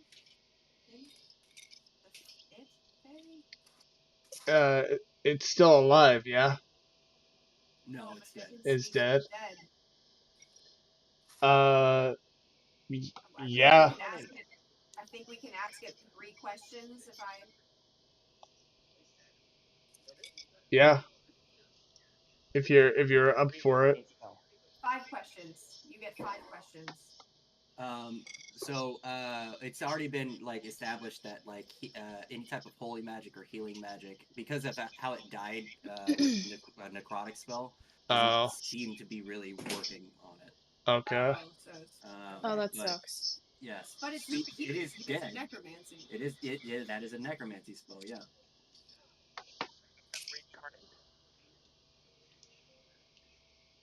Wait, so I can't cast this? No, he can't cast reincarnate because the healing magic isn't working on this thing at the moment. But I can cast Speak with Dead, right? You can cast Speak with Dead. Yes. Okay. I will cast Speak with Dead. Okay, who's asking questions? I guess I am. Okay, so the rule we'll be going with will be the 3 questions rule for the Speak with Dead. Is it 5? It's 5. Okay, 5 questions then. Um, So this body you can see For 10 minutes. you can see the like from toe to foot is beginning to decay as this spell is going on.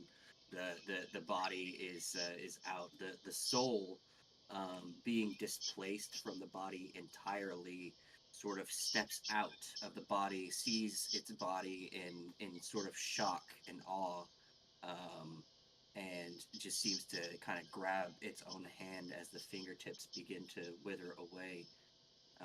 As she looks up at you, what would you like to ask? who did this to you? Jorah. Jorah. Why?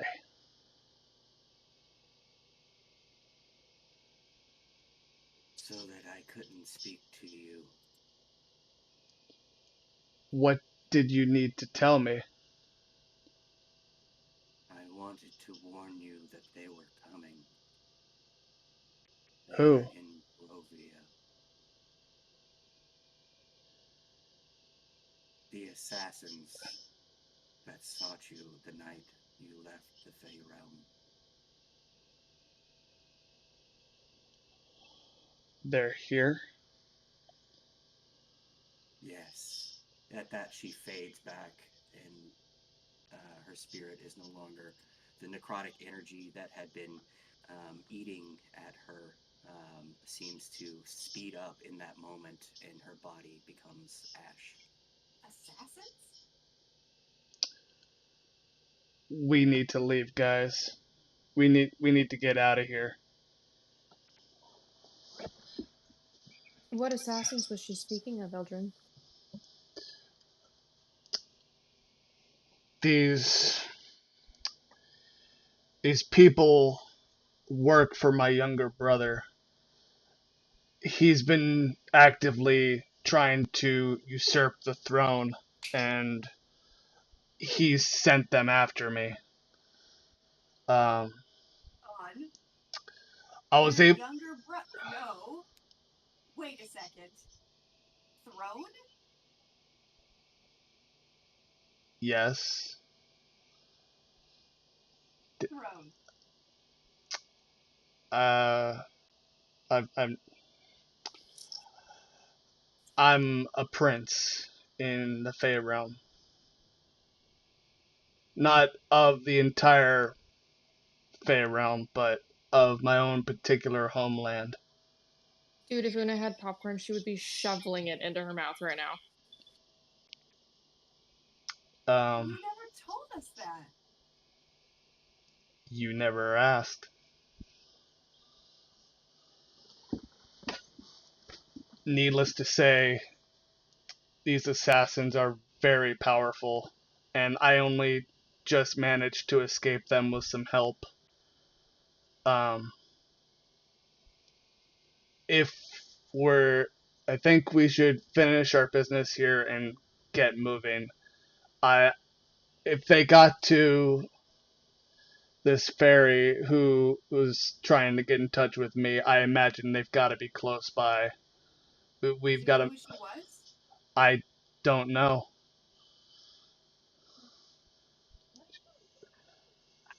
Instinctively move to one of the ballistas and start loading it. Nessora, so as you're loading the ballista, are you like taking aim with it at all? I don't necessarily have a target right now, so no, I'm mostly just Okay. So loading it, this making sure it ballista moves. is kind of facing like to the north, northwest, to the northeast, and to the east. There's a grouping of bolts, big iron bolts that to you would be like spears. You get that sucker loaded in. As you are in the turret seat of the ballista, go ahead and roll a perception check for me.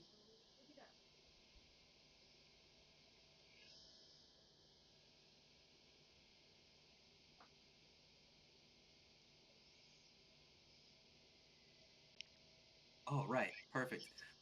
So you see to the southeast a flock of crows flying over a swamp, and a giant wreath of flame coming from that swamp that seems to engulf them and swallow them whole. It seems to be this almost sentient sort of fire that just sort of like comes out from the swamp area, seems to grab them from the sky and pull them from the air.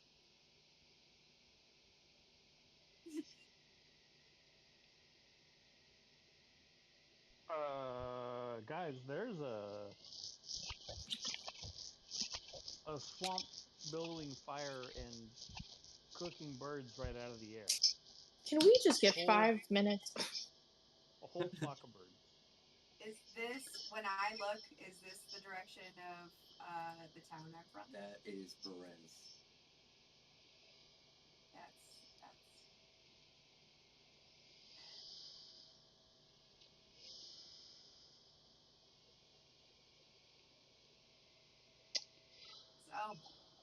so still a great place to visit.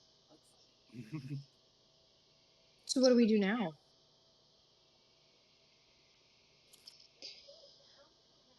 I mean, we still don't know where the Vishdani are. I'd call on some crows, but I think the nearest flock just got cooked. Yeah. I can do conjure animals, and at 5th level now, I double the amount of animals that I'm conjuring. I can conjure some birds and send out some feelers. It will only last for like an hour, right? Yeah. Yeah. I mean, between speak with animals and an hour's worth of bird flight while they're dashing, yeah, that could work. If that's something that you would like to do. Well, guys, I mean, what do you think? Sending the birds forward just to see what's going on in Perez. That would be my guess. Yeah, just to see if the Vistani are nearby, because we still haven't heard back from our rat friend, and then, yeah, to see what's going on down in that town, I guess. We can wait up here for an hour. Where so how many birds do you have and where are you sending them?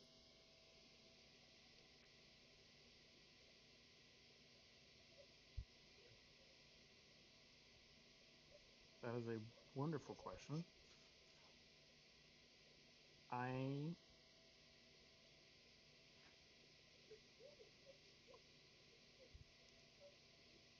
It's a shame no one has a familiar. Just a broomstick.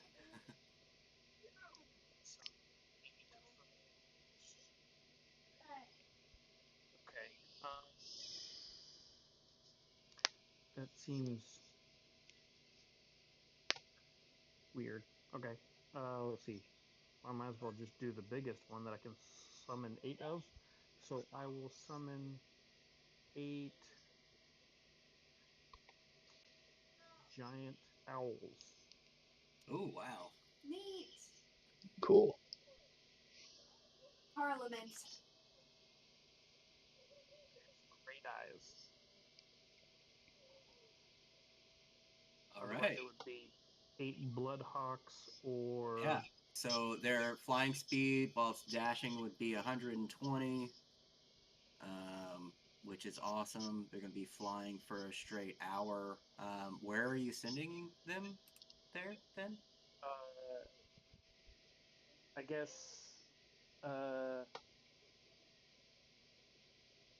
one in each of the cardinal directions: north, northeast, south, southeast, all the way around in a compass rose. Sweet. Sounds great. Thanks. That's super helpful. Yeah. So so they're gonna fly out for a half hour and then come back to you with information. Is what you're going for? Yes. Looking for Vishtani, what's going on down there with that bog, and if any of them see a small rat that seems. I don't remember if he was clothed. He wasn't But clothed. I don't know why you would. Why would a rat need clothes? I've been reading a lot of kids books. Okay, you It's call all that good. right. It's okay. In my brain, it had a bow tie. Okay. This motherfucker had a top hat and a monocle. What the fuck are you talking about? The Monopoly man of rats, just Big whiskers. eating a wedge of cheese. What'd you say? Okay, so a half hour they've gone out. They use that half hour to then fly back to report to you. The ones to the west, northwest, southwest seem to report that there's really nothing going on. There's hardly any life in those directions. A few to the northwest, a few people seem to be um, building a fire outside of a large cave that the entrance is shaped like the head of a wolf. The owl to the south directly that had gone up the mountain entirely does not return. The southwest, Oh, because the rook. or sorry, the south east owl reports a great fog over a swamp.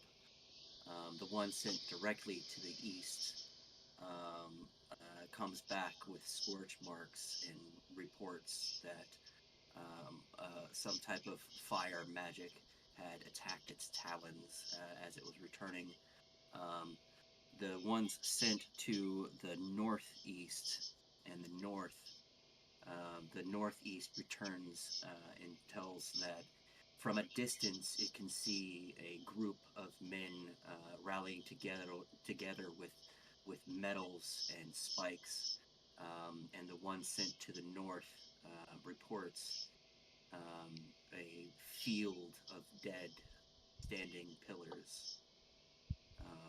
Didn't really understand what it was, but it felt ominous and scary. That's probably that army the Lich has.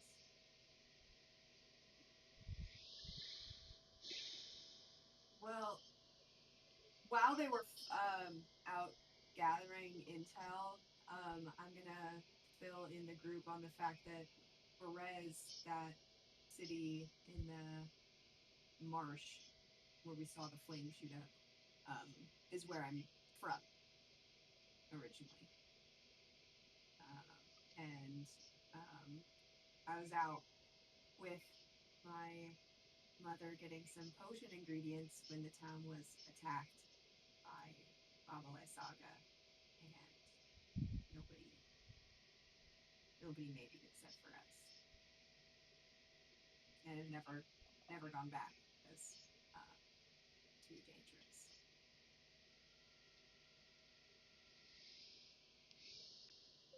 Well, it seems like Baba Lysaga is still holed up there then, Yeah. if it's still on fire. Yeah. I'm remembering that correctly, right? Yeah. Why are you asking me? Your It backstory. was a while since we talked about it. Yeah. So it's at this point, I mean, you guys are like mid-morning. Where would you like to go? What would you like to do? What are you thinking now that you have this information from the owls? What is Nessora thinking after that intel? Well, my owl came back hurt. I want to fuck that area up. But Oh, for Perez? Yeah. um but What direction was that one again? East? That was the southeast. Southeast. Mhm. don't want that to dig up anything for Zenfire, so I'm really up to the group, whatever you guys would like to do. I'm tempted to just fire this ballista into Perez. Yeah. Well, Una's gonna. Oh, go ahead. I was gonna say, well, it's not just me. Una had a run-in with Baba Lysaga as well. No, I had a run-in with Baba Yaga. No, you had a run-in with Baba Lysaga. Oh, it Everybody was. was everybody was saying Baba Yaga for a while, but that was just because she referred to herself as Baba, and that was just how everybody, I guess, Oh, associates okay. Baba. I thought there were multiple, so that's actually kind of a fucking relief. Yeah, that's yeah. Now that you mention it, This yeah. whole time I thought there was like a coven of them, and I was There's a like, fucking oh fuck no. me. Okay, no, that's kind of a relief. Una's gonna kind of like reach up and give your sleeve a little tug and kind of shrug and say, I mean, I hate that bitch as much as the next person. I'm down to run into the fire to get your home back if you want. I don't know that there's any bringing it back, but you know who might be there? Lembrain.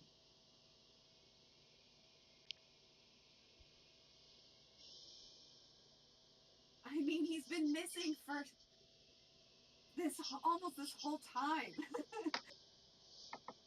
if nothing else, we could maybe help our friend get out of there. I kind of would love to see the look on her face. Well, we're stronger now than when I left my hometown. So I think you guys are right. We should head there and help our friend and see what we can do against Baba Lysaga. Oh my gosh. Well, do I just Quetzal from here and we just fly straight there? Do we need to go back down to the ground floor and move along, or do we want to just dip from here? We should check the front door one more time for the little. I mean, oh, I guess the owls would have seen the rat, right? They're pretty good at that. Did any of the owls see our messenger rat? Nope. Or the Vishtani? Nope. Damn it. All right. Either way, God, I'm looking forward to kicking a turd's kneecaps in. She's going to be so sad when we roll up on her. It's going to be great. Yeah, I mean, I guess we could fly right there. Yeah. All right. Okay. So you guys are all going to mount up and do the Quetzal thing. Yes. Okay. Yep. Quetzals. Mounting the Quetzal. Give me just a second to pull up. What is this? What is that? Just a second to Our pull up ranger my. is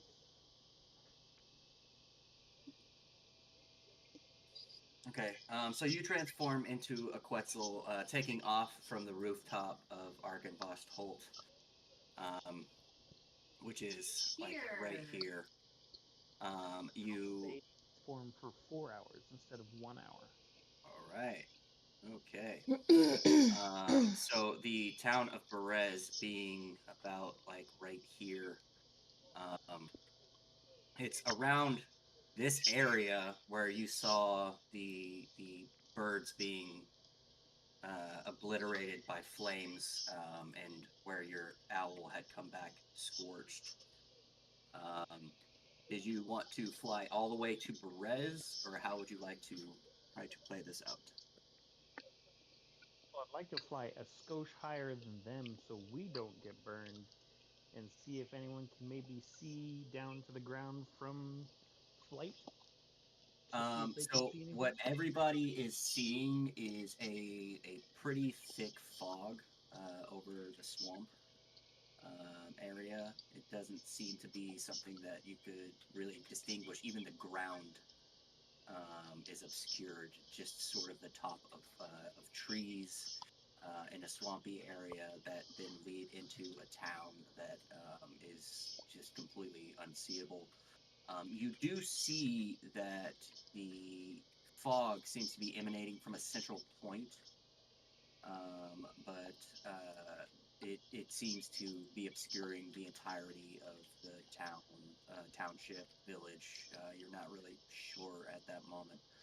Being the Quetzal, you have the best vantage point to see down and to the area, but everybody kind of sees the same thing, just um, obscured ground. Again, the treetops over here kind of visible, but it begins to be kind of like swampland, and then this entire area seems to be covered in sort of a dense fog. Remember, Muriel told us, one of the keepers, that Baba Lysaga has scarecrows that do her bidding. So if you see a scarecrow, it is not just for decoration or to keep birds away. So I can like World War II bomb this thing with Quetzal-sized bird shit. You were But go there's to drop. also like fire things attacking birds that flew overhead. I don't know that we should. Yeah, you went double the height of that. What would you like to be doing? I mean, like, where are you located, and how do you want to approach this? Right now, you guys are just circling overhead at a safe distance, barely able to see what's on the ground. What's the plan here? Given that we can't really see anything, I think we should drop down, um, maybe a mile outside of town, and then make our way in.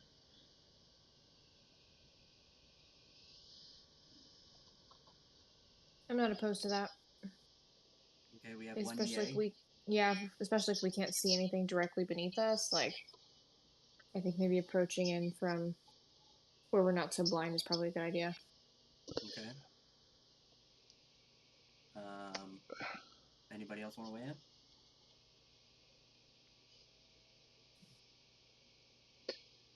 We're gonna I have to eventually. I would also suggest, since so this was what direction from our starting point again? Sorry.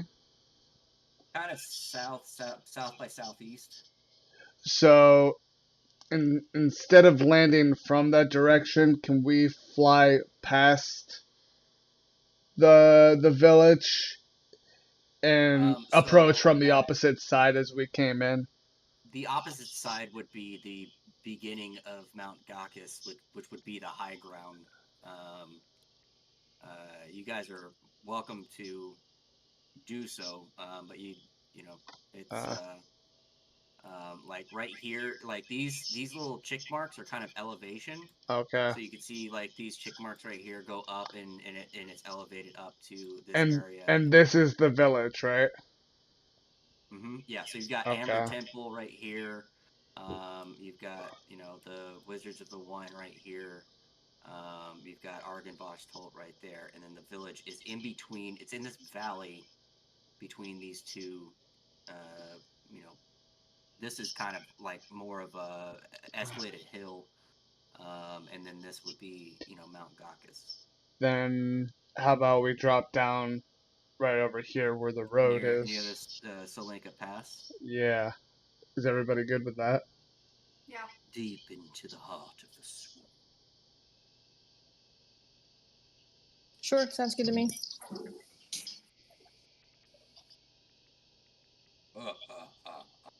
Well, can we hear from the person flying? You good?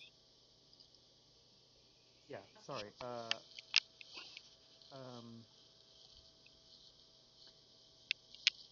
Sorry, I was helping the baby. You're cool. You're good. I'm down with whatever was the ongoing plan. To right. Perfect. Perfect. Yeah. Okay, so the ongoing plan right now is to go a little past town, and in between, in this valley right here, between these two mountaintops, there is the Solenka Pass that you had to pass to get toward Amber Temple, but you guys are going to try and hit toward these trees right here, and just sort of near the river. Really cold, rough terrain between two mountain peaks of snow into this valley. The heat from the village that's being given off is creating this cloud-like cumulus fog that seems to be spreading from about here to about here. You guys drop down into this area. Give me just a second here to pull up. So you guys are approaching actually from the south, so I'm gonna actually real quick, I'm just gonna do this because I copied your new stats over, and let me resize your characters here. What's your marching order here as you land? Are you going to continue to be Quetzalfied, Nessora?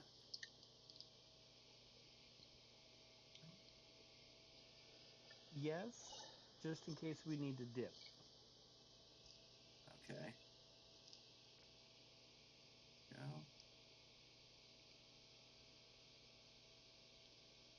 Okay, so what's your marching order here? Zenfire, can I ask you to take flight with Nessora and try and keep an eye up ahead, and Una and I will take the ground.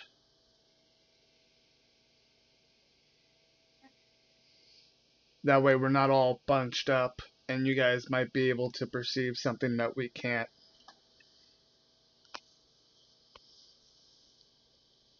All right. It is in this moment that we are going to take a break. All right. We're going to take a quick 5-minute breather here. You guys have landed to the south of Berez. You land in what seems to be like a marshy area. The thick wall of fog obscuring everything is a little out in the distance. The trees seem much healthier than other areas of Barovia. You notice that the water, as murky as it is with like algae and things, does seem to have like tadpoles swimming around and frogs and things of the sort croak off in the distance. At this point, it's been requested some team tactics. I'm not going to metagame for you guys. You guys had mentioned that you wanted to strategically approach Berez. I'm going to go ahead and offer you guys some time to discuss that.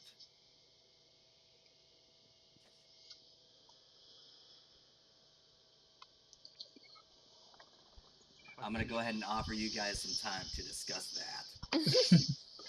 How close can I get before I have to land because of the flames? You'll find out. Yeah, and I guess I'm as a, talking to the group, like how close? I mean, you know. Eldrin had requested that you guys land about a mile south of town. and so that is where you currently reside. What would you guys like to do? I mean, I guess the follow up is like there is no visible place we can see from up above that we can land Nope. like closer. Okay.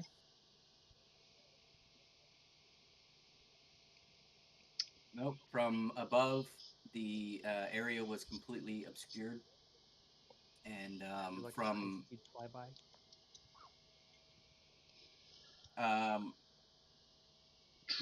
Well, I mean, if you want to go away from group and give that a shot and see, I mean, so you're. I'm not going to tell you what to do. I mean, we just flew over it. Yeah, but we flew up fairly high because of the flames. I Well, don't know fog if too. anything to burn, There but was a fog or a mist over the town as well, so you couldn't really see anything. Are there any pick up animals nearby? There are some tadpoles. Sora, do these tadpoles have anything they can For consulting tadpole, he's in his Quetzal form. We can't even understand him if he tries to speak to us, right? Or can we? Yeah. Oh, I keep Yeah, forgetting that. Okay. Fuck. We've established that many times Oh before. god. Okay. Well, I can spit up a frog and have it go do some recon for us. You what? It would take a while for it to get there. I mean, a large owl fucking got roasted and Trying to barely managed to get back. You think a frog's gonna be able to? Frog would be a lot sneakier. Uh-huh. But it would take a really fucking long time to get a myelin back. Yeah. Una cast haste on the frog. I don't have haste. You Or mean Longstrider? Or Longstrider. Sorry. Yeah. Is that what we really want to do? I mean, it might be helpful to have some information. It would be comical, but I don't think that is the best use of our resources here. I'm gonna cough up a frog anyway. Just put it Okay. on my shoulder. Say, stay here until I need you. Pass without trace might be nice. Yeah, maybe I could do that. I can, do cast without trace on all of us. Because that lasts an hour, right? And Mhm. we'll Yeah. be within range long before the hour is up, so. I'm cool to do that. Yeah, if everyone's on board, I'm happy to do that for everyone. Cool. Thank you. Yeah, no problem. So yeah, in that case, I cast Pass Without Trace on everybody. Fantastic. All right, that's a +10 to your stealth rolls, which is pretty freaking awesome. I want everybody to go ahead and roll stealth for me then, so that we can see. All right, is everybody stealthing or like what's? Because you get, I don't think you can so. be stealthing and fly at the same time. As a tree-sized bird. Yeah, I don't think you can be stealthing and a Quetzal at this. I don't know. I feel like that would be a disadvantage somehow. Yeah, go ahead and The very lowest I could roll would be a 27. okay. So. Oh, that was for perception. All right, 32. 42. Because that's my own bonus. 44. Yep. Wait, what? No. What? You have a +14 to your stealth? I have a +16 to my stealth. Good God. How do you have a +16? I don't even fucking know anymore. I don't even ask questions. I don't have the answers. It's just what my sheet says. I do have a +14 to my stealth, yes. Yeah, I see that. Not 20 +14 +10. 44. Okay, you're good then. I'm an invisible And then bird. Zenfire's at 27. Yep. Yep. Okay. I'm invisible. And Una, do I even need to ask? Do you want to guess? 50. 56. It's not a plus Oh. 56. Okay, I don't have whatever ridiculous modifier Eldrin has, because that's insane. How? So how? No, then genuinely, how do you have a freaking plus 16? That's crazy. I rolled a dirty 20 with an 8. Okay, that's great, awesome. Oh wait, no, sorry, I lied. Dirty 30 with an 8. Yeah, yeah, yeah. That's so Yeah. good. Ah, All right. amazing.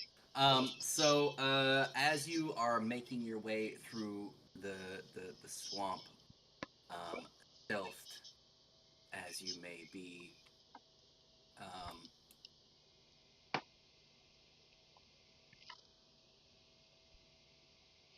why are you grabbing the whole map? There we go. You come up upon Meeks, and it Meeks. seems like he is wading through the swamp.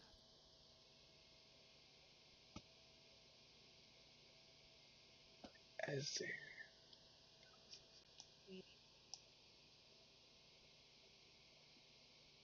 Hello? Yeah, I was gonna say hello. I just lost audio. Oh, you're good. I hear you. Did you find it? Eldrin, you know Meeks as one of the kinder but still not so nice people with Jorah.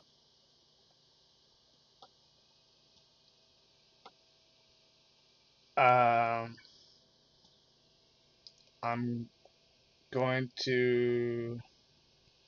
Does he see me or? Not with your stealth currently, no.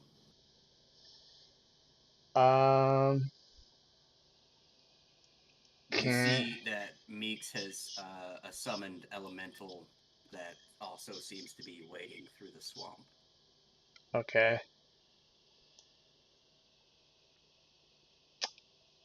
That's his elemental. So, can we just kind of follow him and see where he's headed? Sure can. Yeah.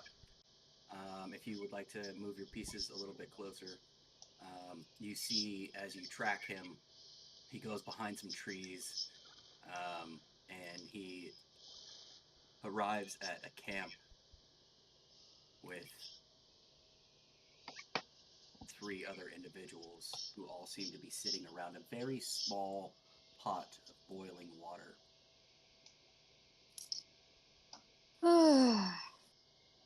Meek sits down on a stump.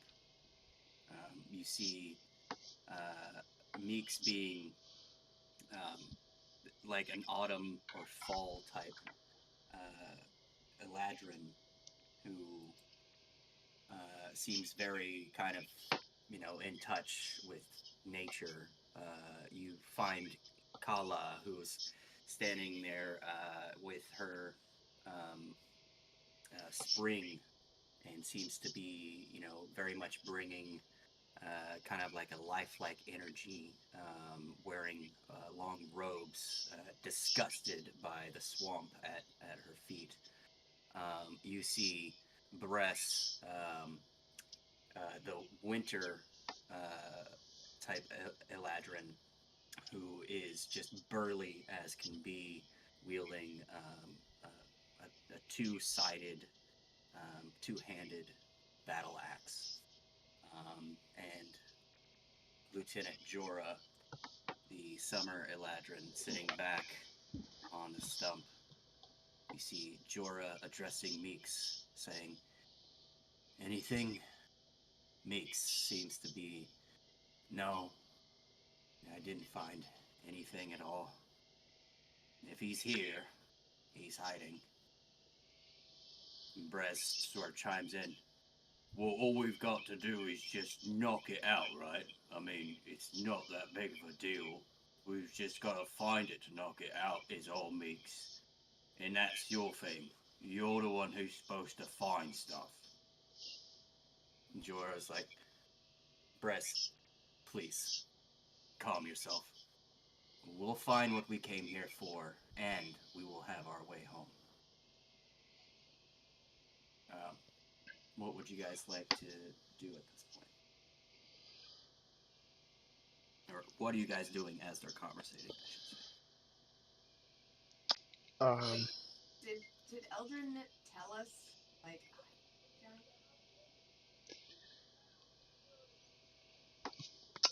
So or did he just, like, take point where it all just, like, okay? That's why I'm asking, what are you guys doing during this conversation? So Fireball. in a minute. So these guys were the ones that I was trying to escape from, that I was escaping from. These are the ones after me.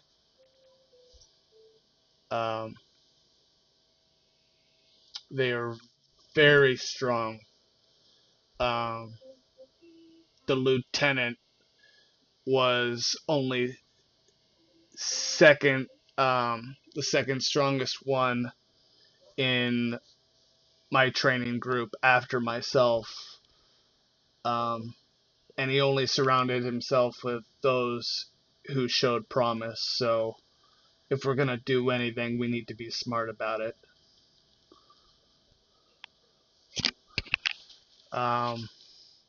Right now, they don't see us.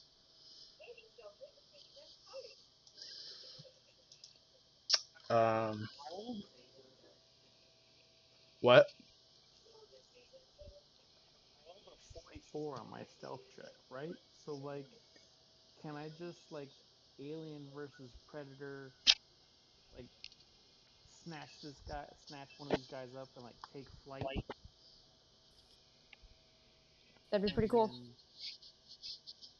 drop them when I get to an appropriate height. I could distract all of them first with a hypnotic pattern.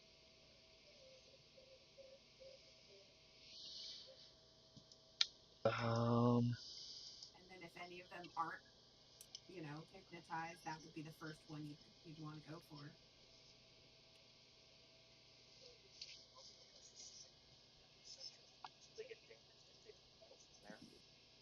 Say that again, Chase. I could also cast spike growth in the center of them, so they take damage if they move out from there. Ooh. So. Do we have any other ways we can contain these guys? Because they seem, if they're strong. I mean, you have your banish spell, right? But that's not a guarantee. It would send them back to their home plane. I don't know if that means the Fey realm or not. And I can only do it to one of them at a time. If you're gonna do it to one, you should do it to Jorah.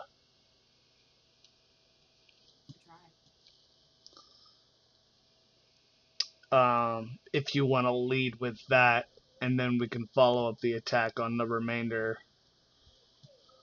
And if that doesn't work, I'm also I have questions I want answers to. So if we can, we need to keep one of them alive. Are you sure you don't want Jorah to be the one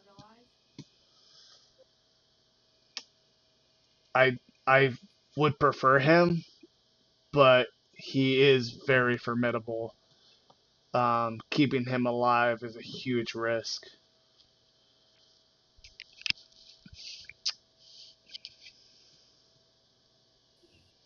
Forget your Chewinga charms. Oh, I have my frog. I could have 2 more of them. Let's see.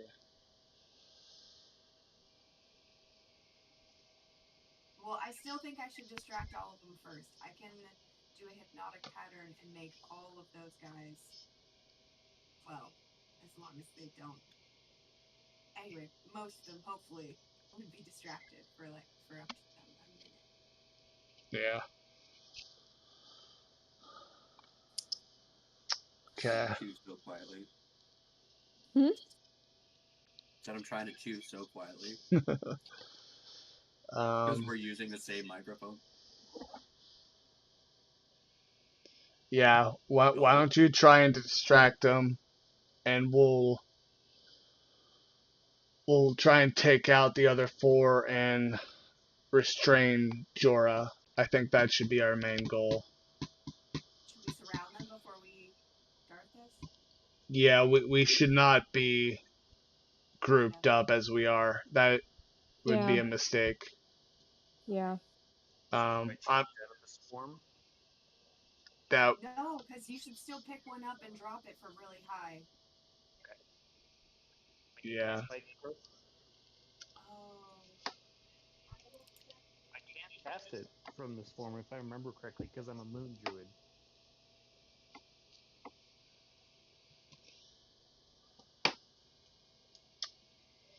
Okay. Spike growth and then pick one up and drop it from high up. Yeah. At what point are we doing? Like, am I doing that right now?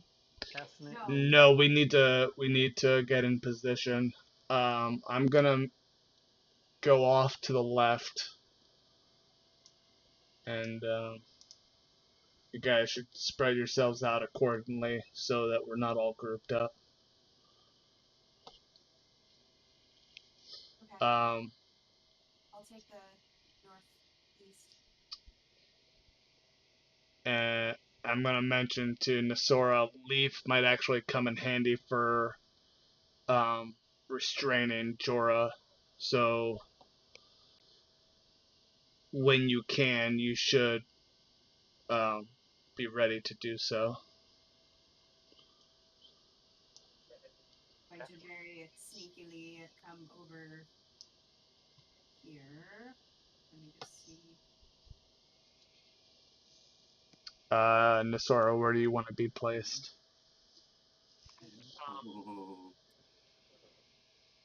I'm gonna be taking flight and then diving at them, right? So I mean, I'm not entirely sure that it really matters wherever you put me.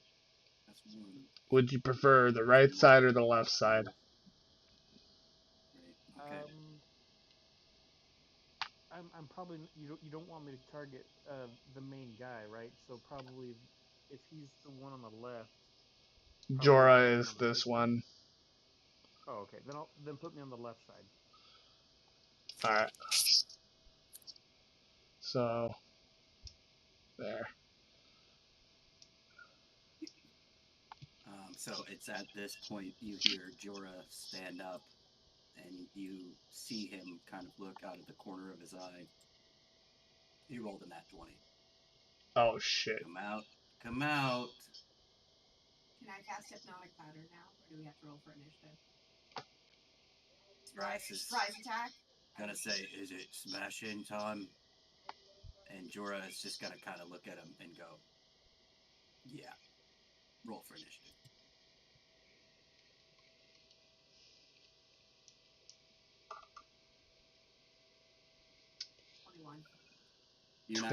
I rolled a 17, a 20, an 18, and then a 19 on the same die. It was insane. All right, go ahead and input your initiatives. Una, go ahead and tell me what yours is. Nessora as well.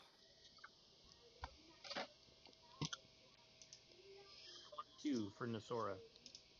That is copywritten music, sir.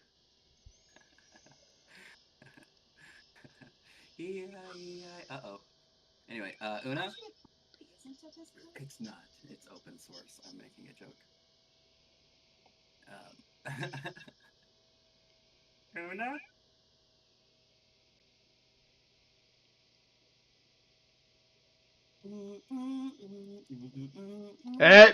That's copyright too. Lost her idea. She's trying to find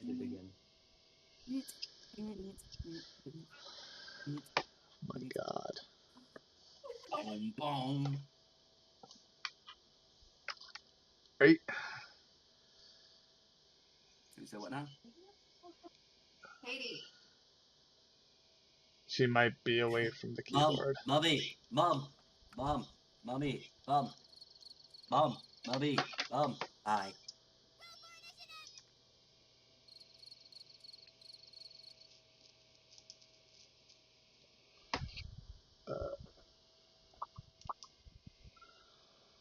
Okay, we are going to continue on with Una hiding in the bushes right now. Sounds good. Oh, wait, there she is. Hey, Hi. perfect. What was your initiative? My initiative was 18. I rolled like poop. 18. Poop. Well, all of you Yeah. rolled higher than the other nerds, so That's funny. good to go. So given that they all have the alert feature, this is not a surprise round. Eldrin, you are up. Okay.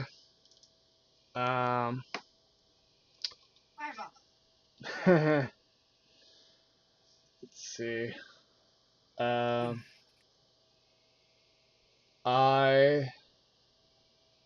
am going to cast. Let's see, what is it? I'm gonna cast Vitriolic Sphere. Counterspell, 4th level. I will counterspell myself at 5th level. Alright. Wait, you're gonna use your... Wait, what? You only have one 5th level spell slot. That's fine. Isn't that your vitriol ball thingy? Isn't No. that 5th level? It's 4th No? level. I got that at 4th level. Oh, right. Okay, cool. I gotta beat a 15? For counterspell. Yeah, I rolled a 10. Alright. Yeah. That worked. So that took one 4th level spell slot. Cool. Dude, I need to get counterspell. Ugh. So. Wait, do you have to beat my counterspell before you can counterspell me? Or... Wait, how does that work?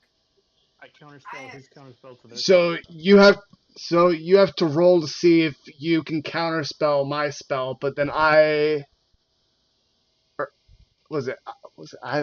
does No, it you work? have to roll to save the counterspell on my... Okay, no, never mind. No, I think we did it right. We did it right. We did it right? Okay. Yeah, you're good.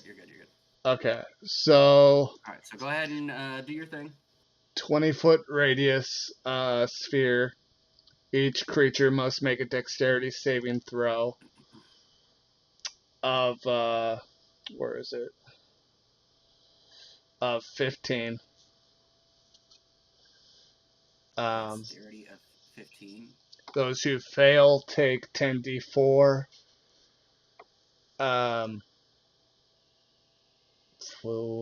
Poison damage. Okay, And Jorah makes it.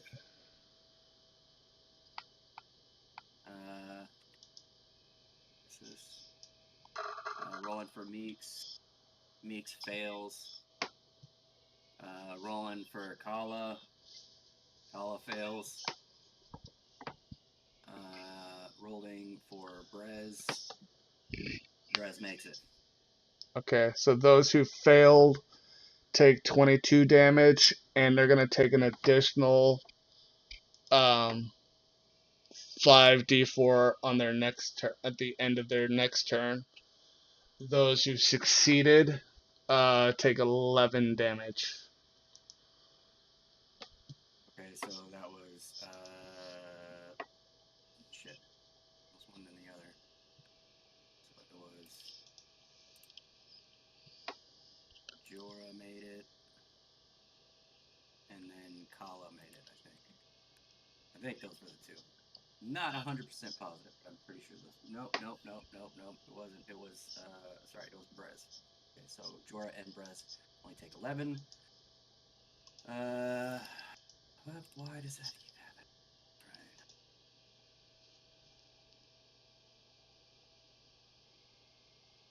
Right. because he made the save using his what's-it dodge, Jorah's gonna just not take any damage because he made the save.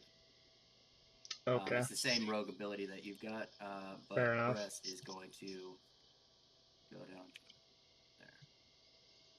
Okay. And then Kala and Meeks are taking 22 damage, you said?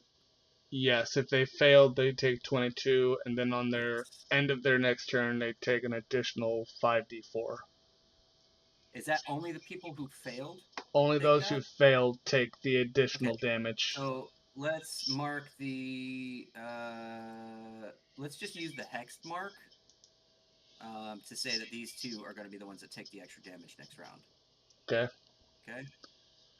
And so my counterspell was my reaction, so I still have my bonus action that I can use.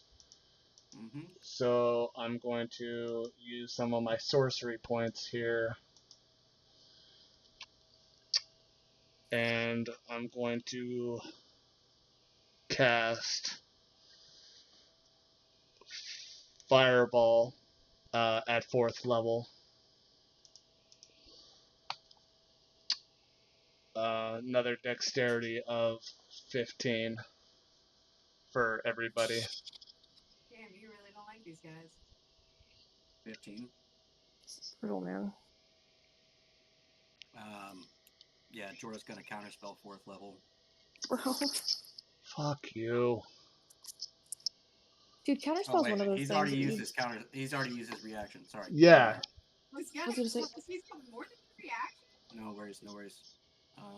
Just give me a second. Yeah, I was gonna say counterspell's one of those ones that you don't realize how nasty it is until you go up against it, and you're just like, "What the fuck?" Yeah. Dude, Dexterity of especially 15. Yeah.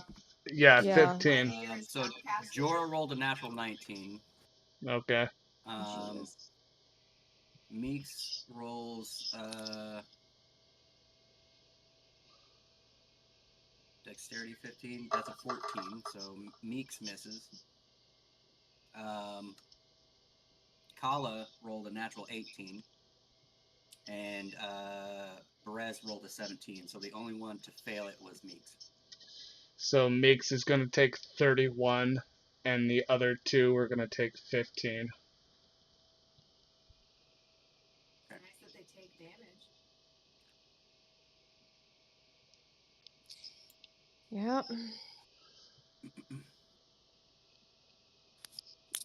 Yeah, no, when you're a wizard and you get a single fucking action and it's a spell and someone uses counterspell. Yeah, dude, I didn't think about that. As far as the one goes, for the rogue ability, when you pass the save, you can just ignore all damage from it, correct? Yeah. Yeah. So half Okay, damage that's not a becomes no reaction damage. thing. Yeah, No, half no, no, damage no, no. becomes no damage. Yeah, so it's, yeah, everything is Okay, reduced so further. Jorah takes no damage then. Yeah, he's took nothing so far. Okay. Dang. Told you this guy was strong. Okay, so that's action, bonus action, movement. That's action, bonus action, reaction, movement. Yeah. Yeah, I'm just gonna keep my distance here. And let's see. I don't want to group up with everybody, so I think, how far away am I from him? Left-handed chopsticks, all right. Dibs over the band named left-handed chopsticks.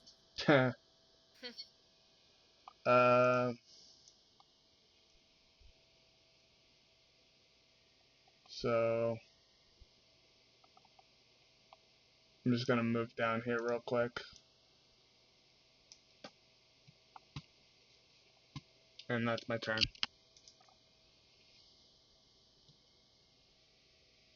All right, Nessora, you're up. Zenfire, you are on the deck. I guess now would be the time to do spike growth. So, I guess I'll cast spike growth centered on the one closest to me. Meeks.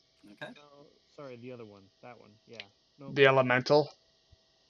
What? No, the other one. Sorry. This is you. This is you. This is you. Yeah. These are the two And- closest That ones. one. Yeah. That guy. Mix. Center Okay. guard, Meeks. that guy. Meeks. Okay. It's gonna be confusing as fuck. I'm gonna need to use this one. Max damage for both things so far, and What's it's the- like centering the spike growth. What's the radius of? You. What's the radius of the spike growth? Yes. 1 second. Isn't it like 20 feet or something? 1 second. I'm opening it up. Spells. Spike growth. It is a radius of 20 feet. Yes. Okay. So this, I know it looks like fire. It is a spike growth. All right. 2d4 piercing damage every 5 feet. Every 5 feet. God, they have to actually move to get damage. But yes, gotcha. All right. So that's your action, bonus action movement. I will. I guess I'll go ahead and take flight. And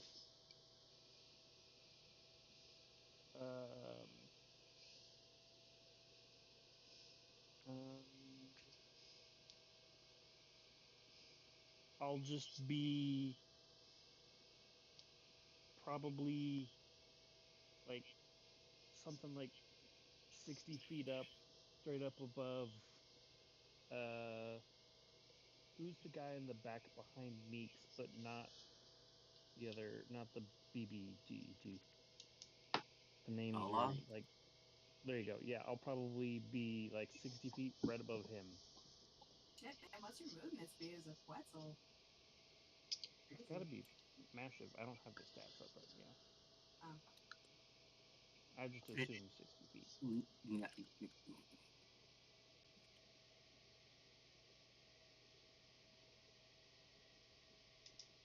Already like a 4-story tall bird, so you know. Your flying speed is 80.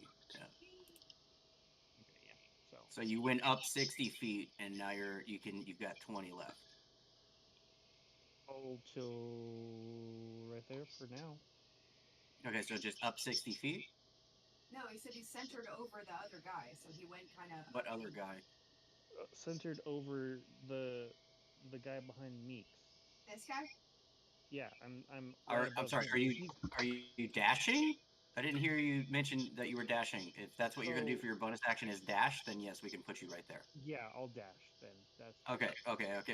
Yeah. See, that's why I was like confused because I didn't know that because you were like 60 feet up, and I'm like, you have 20 feet left of movement, and then you're like, I want to be across the map. And I'm like, that doesn't work. Okay. Okay. Me. So Zenfire, you're up, then Lieutenant Jorah, and then Una, you're on the deck.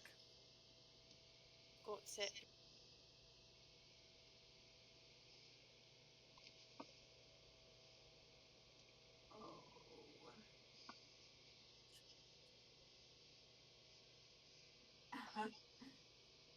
Well.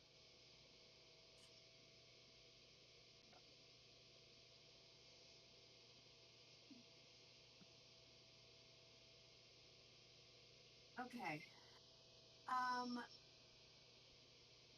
Do my teammates have to do a save for this?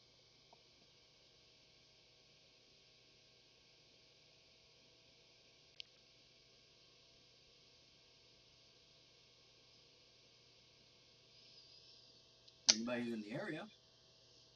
That's everyone. A 30-foot cube? I don't know if that would be everyone. 120 feet away from you, a 30-foot cube will appear. probably not me. Okay, 30-foot cube. Okay, fine. You need They're a all 30-foot grouped cube. out nicely. Beautiful. Okay, thank you. For Zenfire is trying to kill us. Yep. There is a 30-foot cube. I You can move it wherever you. need. There is a 30-foot cube. You can put it wherever you would like. There's a What? 30-foot cube. Wisdom? Okay. Yes, 19. Okay. Go down the... I have so many tabs open right now. It hurts my face. Okay. Nat 20 for Jorah. I'm not even fucking kidding you right now. Such dick. Okay. As far as Meeks go, Meeks got a 16. As far as Kala goes, she rolled a 2. And as far as Bress goes, that is a 4. Bress has a negative modifier. So all of them failed, except for Jorah. Except for Jorah. What about this thing? Oh, the Azure. Right. Again, I have 1,000 tabs open. My actually, I'm okay. I mean, unless he's immune to being charmed. I don't know. I'm looking. Nope. Oh, wait a minute. Hang on. I forgot. Elves have advantage on saves against being charmed, so I'm gonna re-roll for the ones who didn't make it. That's a 14 on the Azure. It is likely charmed. So we're gonna go back to Meeks. Meeks is gonna get a second roll. That's a fail. Going to Kala. Kala's getting a second roll. Wisdom? Yes. Dirty 19 for Okay. Kala. 15 plus 4. Let's go. And then would literally need to roll a natural 20 for this last one. No. Okay, so Brez is, yeah, still charmed. Okay, so, oh, you're offsetting that. Okay, cool. Yeah. Cool. You're welcome. Okay. So, yep, charmed. Okay, and then Kala and Jorah. Yep, okay, cool. Bonus action movement. We can get rid of the square now. Yes, I will use a bonus action.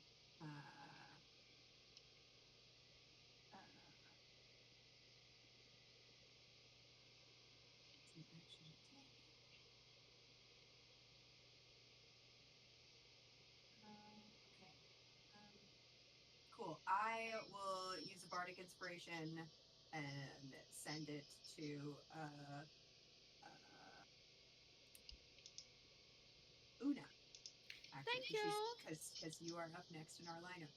You got this. Don't tell me that. We're gonna try to got this, but we don't know. Okay, and that is it.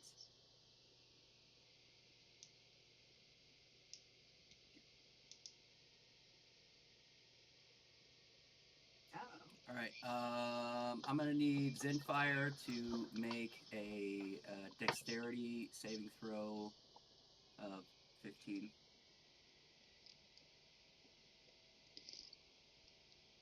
Is Okay. it a magical effect or spell? Yes, it is. I had advantage. And it didn't help do me. anything. Okay, so Lieutenant Jorah is going to be casting Immolation. Flames wreath one creature you can see within range. Jesus. The target's going to take a dexterity saving throw. It takes 8d6 fire damage on a failed save, half as much on a successful one. On a failed save, the target also burns for the spell's duration, which will be for 1 minute. But I have resistance against being on fire. The burning target sheds a bright light, blah, blah, blah. At the end of your turn, you can repeat the saving throw and take an extra 4d6 fire damage until you can make the save. Does resistance mean I take no? No, it doesn't mean you take half damage. Okay, so I take Half damage, yes. So allow me to... Right, immunity would be no damage, resistance is half damage. Right. Also, I'm going to need you to be 17 con save.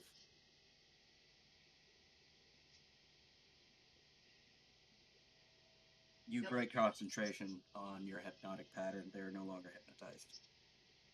And you take 17 damage. That's the... Yes, 35 reduced to 32. Shit, hold on. That is half. This Yes. is what point I should re-roll that con save. Oh, okay. So that was a 20.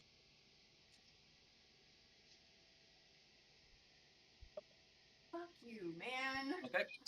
So you break hypnotic pattern. The other two are no longer hypnotized. How much damage did you say? 17 damage. And as a bonus action, Jorah is going to Misty Step right next to you.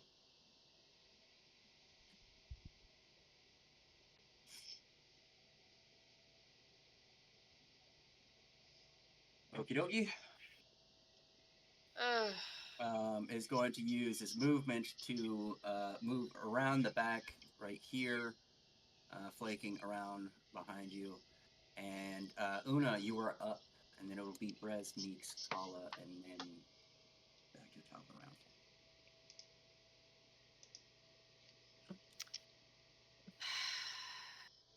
Okay.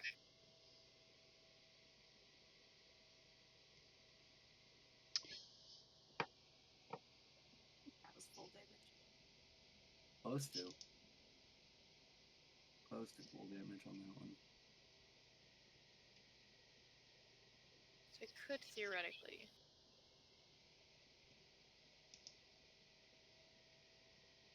I could just do it.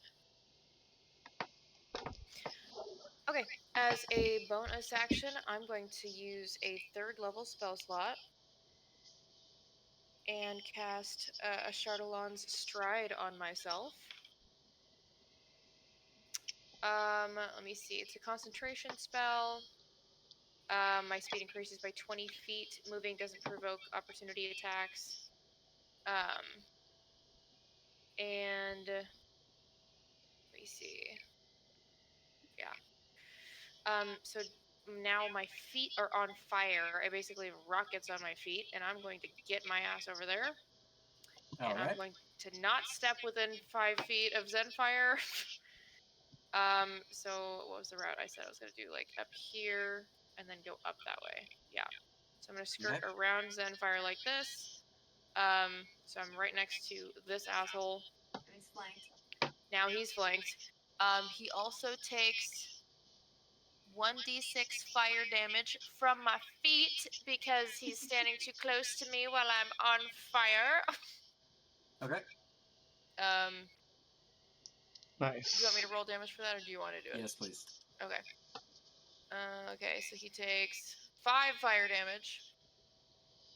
Okay. Give me just a second to pull up the racial. Yeah.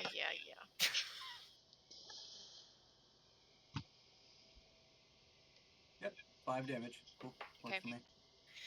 And he's flanked, so I just realized that I get to... Oh, I get freaking advantage because he's flanked. Okay. So first attack with a Sunblade, 21 to hit. That hits. Great. Second attack. 20. Fantastic. Gonna uncanny dodge that first. Wait, uncanny dodge is reaction, yeah? Can only be used once? No. No? Yes, it is. Uncanny dodge is a reaction. Yeah. I I think that's how we've been playing, is uncanny dodge being a reaction. Okay. I thought it was any time someone made a melee attack against you, you can uncanny dodge. No. You get it once, but it's against any form of damage. And as a matter of fact, I looked it up earlier today because I knew I was going to be playing this character. And one of the creators of D&D came out over Reddit and was like, yes, you can uncanny dodge magic missile. It's any kind of damage, but it says starting at 3rd level, you can, when an attacker that you can see hits you with an attack, you can use your reaction to have the attack's damage against you. Reaction. Okay. Reaction, yeah. Okay. So, yeah, go ahead and roll for damage. Fantastic. So, do you want me to roll individually then? Because it's 2 separate attacks. Yes, please. Okay, so first one. Okay, so 7 radiant damage. Okay. Let me see. Second one is 12 radiant damage. Okay. Plus sneak attack, cause I got advantage. Okay. Nice. Hell yeah. 18 sneak attack. And then actually, I'm gonna mark him as my favorite foe because I hit him successfully, so an extra 4 damage. Dude, nice. Okay. Fuck yes. Don't kill him though. Okay. No promises. Yeah, and then I use my bonus action.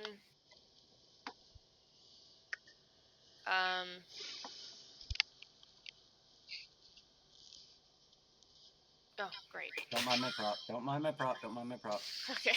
Jesus fucking Christ. This I is was this like, is for oh, for Zenfire. fuck's sake. This is for Zenfire, so that because there isn't an on fire thing, I'm just gonna leave a prop there so that I remember.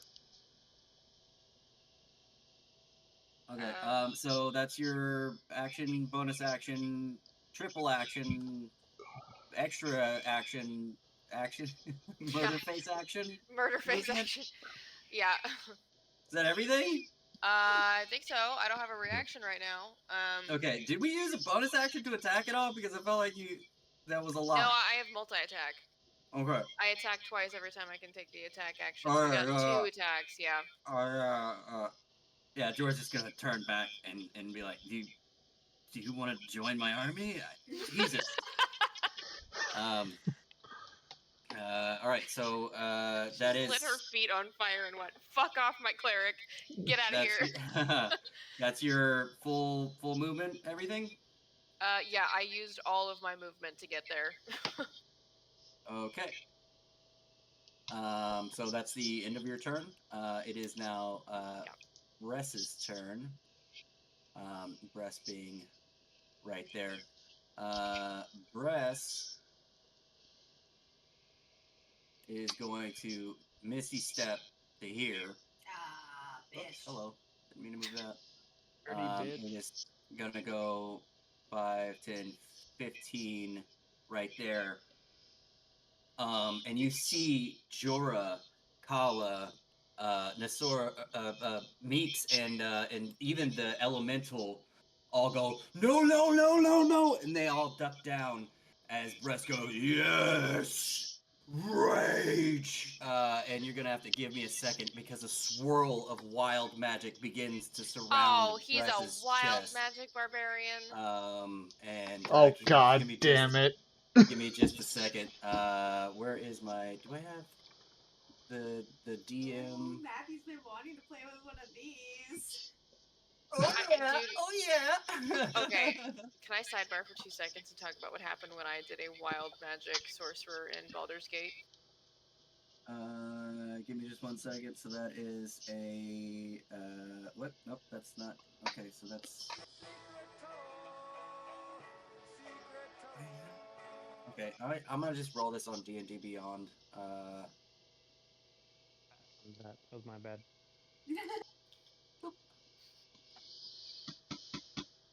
I was hoping pressing it twice would 36. shut it up, but it just reset it.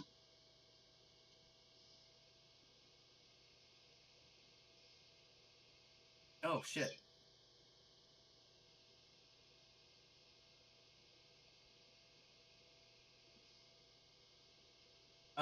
So as he's raging, you see Bress seem to age 4 whole years older, and he's like, oh, ow, okay. We'll sidebar real quick for the story. We'll sidebar real quick for your story about your wild magic. Yeah, short of it is I was like, I'm gonna attempt my honor run now, so if I die, I die, I'm gonna try the honor run. First combat encounter, literally the first one. There was a wild magic surge. I summoned like 4 enemies onto my level 1 solo self and died immediately. My honor run lasted for approximately like 6 minutes. It was over. D&D speedrun. So striking at Zenfire, that is a 26 to hit for 12 damage, 12 slashing damage, and then with that is all that it can do at the moment. And wow. Sorry, I mean, oh no. And then Meeks is up and is going to is it at the end of the turn or the beginning of the turn? It's at the end of the turn. It's at the end of the turn? Okay. Yeah. Is going to Misty Step 30 feet that way. 5d4. And it's going to go 5, 10, 15, getting right up in your face. It's going to say, "There's no paladins to help you here," and is going to make an attack with yonder mace.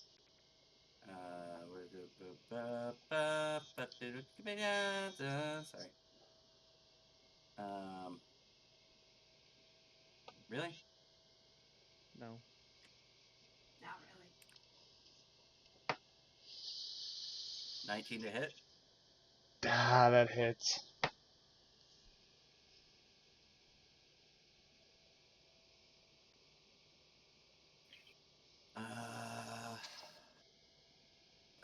Man, it does 1d6 bludgeoning damage. Let's go for 3 damage. Oh my god, that hurts.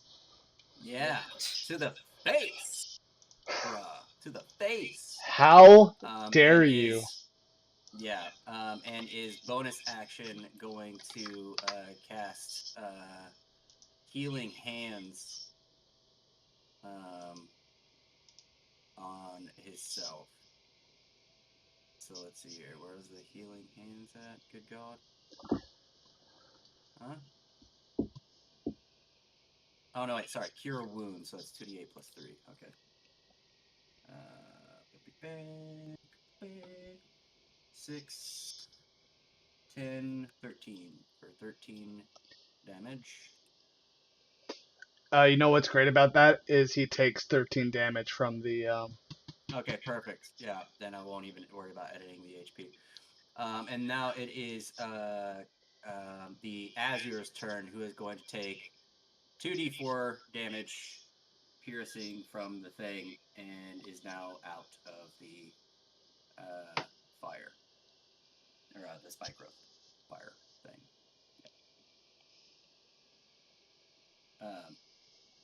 Nessora, did you want to roll for damage or you want me to? Oh, I can roll for damage. Your spike growth finally got someone. Yay! That's for how far? 2, 4, 5 feet.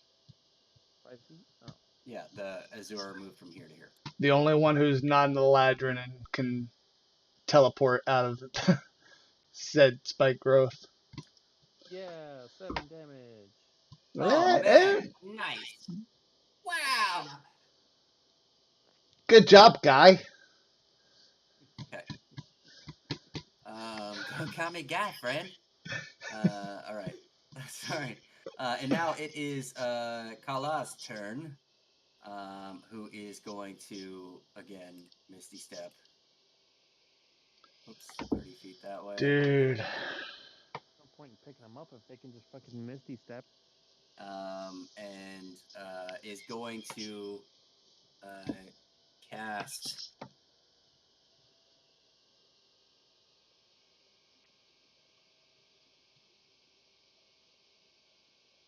Mass Cure Wounds.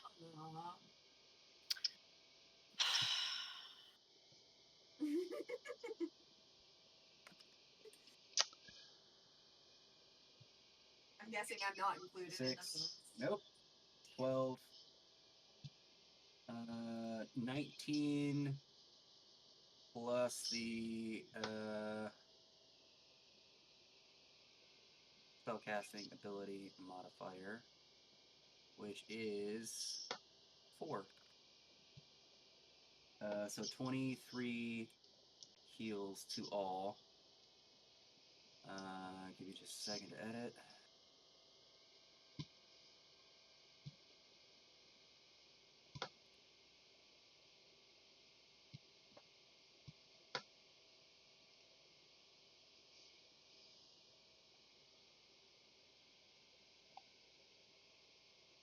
Ah!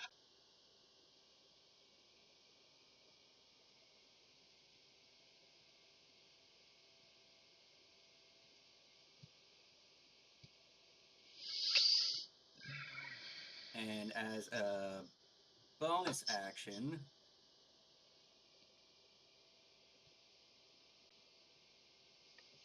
is going to cast. Wait, is this? Yes. Okay, that's what I thought. As a bonus action, is going to cast Sanctuary around herself. Actually, no. As a bonus action, she's going to cast Spiritual Weapon. Yes. Yes. Sorry. I wish you could put the name on top of the character. Mm. Yeah. It's super challenging at times. Okay, we're just going to use that. And it's going to put it right. Meow. Wait, what's the HP in the AC for a spiritual weapon? We have not been using either of those things. Either of those things. No one attacks them. It's fine. Okay. That's slilly, but okay. I'm gonna... Yeah, okay, that's fine. I'm just gonna give it 15 HP and a 13 AC. I think that's fair. I think everybody would agree that that's fair. Until next week when I could figure out what the actual stats are supposed to be.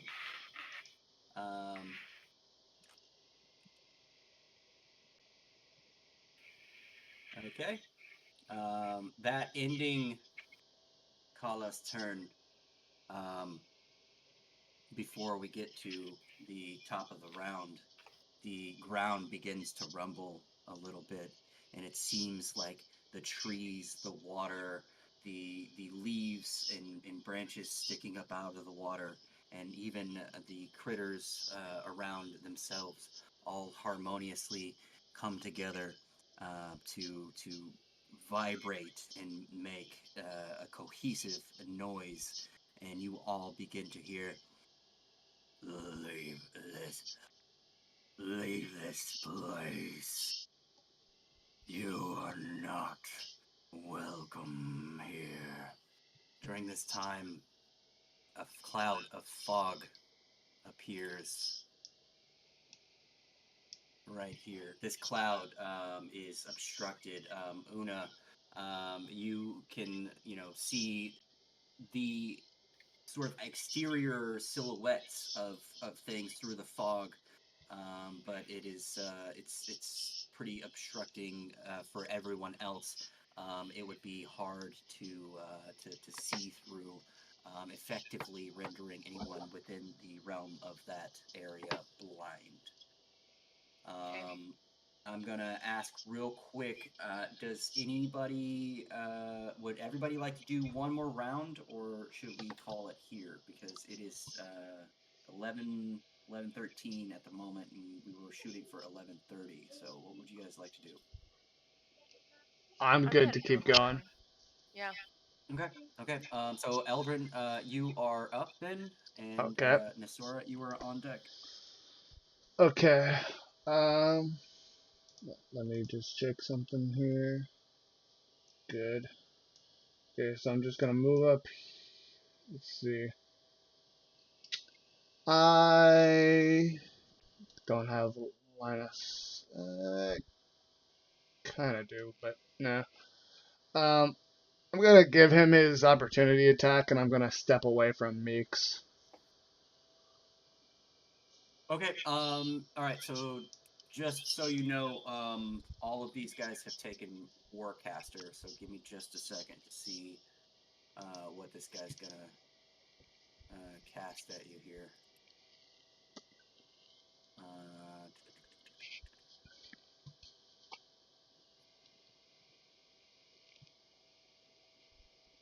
Oh yeah. Okay. Cool. Then whoops. What's that? He's gonna try to push you down with telekinesis. I need you to make Great. what would that be? Creature, contested creature strength check. All right, so you need to beat a 17 on a strength check, or you will be telekinetically gripped into midair. Nat 20.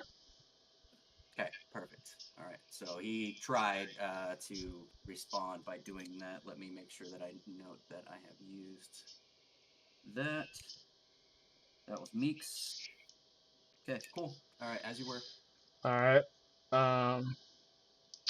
And then You have moved 10 feet. so then I'm gonna move to here, and I'm going to use Eldrin's hand. What's up? Kala needed to try to make the save to try to not be what's it again? So what was the save? It was a dexterity or wisdom For what now? for the poison effect, or is that one extra turn of It takes it takes the damage. It just takes it if it failed. but It's you have not to repeat the saving throw, isn't it? it's not a repeat. It just takes one additional turn of damage, and that's it. Oh, just one. Yeah, okay, so I'm gonna take the marker off. Then is what I was looking at. Okay, cool. Yeah. Cool. All right, as you were. Did Meeks take? Yeah, Meeks took the 13. Okay, cool. So I'm gonna remove that. So 11 then for that one. And Oh, for Kala? Okay. yeah. Yeah, at the end of her turn. Yeah. Oof. So Eldrin is gonna use Eldrin's hand on Kala. Okay. So I need to make a ranged attack on Kala. All right. Counter spell. 4th level. I'll do a counter spell at 4th level myself. First, he has to actually Okay. if it's a 3rd level spell, it automatically dispels it. But if he's making the counter spell against something that I have, he has to make 10 plus whatever level that spell is. And Eldrin's hand is a 5th spell, though. It is a 5th level invocation as specified in your. Okay. So, but you're using it. Wait. Well, first he has to succeed on his if he wants to actually counterspell it, and if he doesn't. Yeah, I rolled a natural 17. Okay. So he's rolling his counterspell at level 4. At level 4, yeah. So you'd have to beat a 14. So I have to beat a 14. Yeah. Okay, so that's just a straight D20, right? Or what is that? I think so. Yes.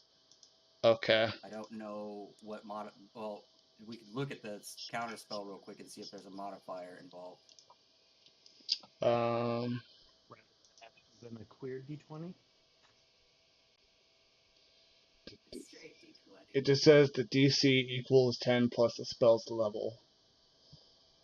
Okay, yeah, so it's a straight D20. Then. Okay. Yeah, a plain D20, if you will. Okay, so I failed. So he knocks that one out. Okay. All right. So that's one usage of Eldrin's Hand. You still have bonus action and yeah. movement, maybe? No more movement. Okay. But I can. Let's see. Sorcery points. Do bonus action. Eldrin's Hand again. this will be my second use of the hand, so that's all I've got. Okay, so roll for attack. And that's going to be on Kala. Okay.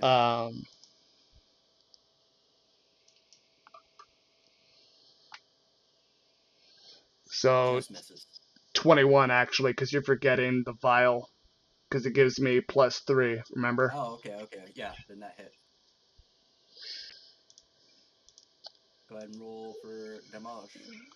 Which is 5d10 radiant damage.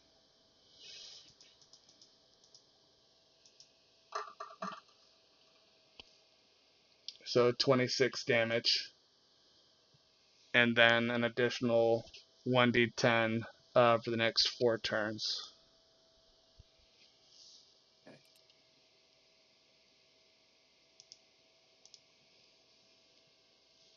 Okay. That's my turn. Okay, give me just a second because at the end of her turn. And then we'll count that out. Let me just take a quick note that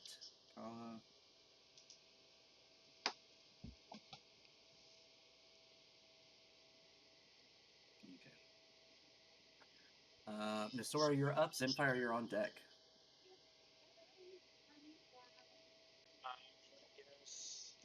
I will go and pick up. So I'll bonus action and movements. I will dash. What's the closest non-elemental to me? Hey Matt, real quick. Breast. Okay. What's the distance on that? Like if I have 160 feet of movement, is it okay? So it's okay, cool. So I can do feet. that. Cool. So I will. Attempting to grapple one of them would give the other an opportunity attack. Right. Oh fuck. It's not gonna work anymore. We don't have the element of surprise. I guess I will.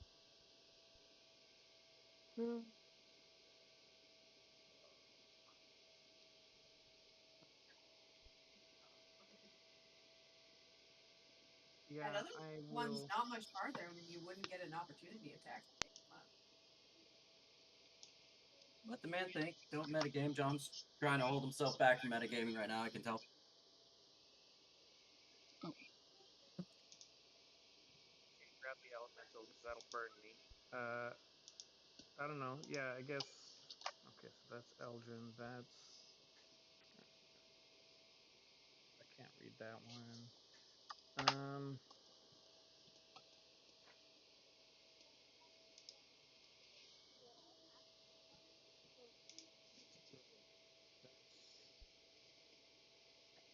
LOL, James.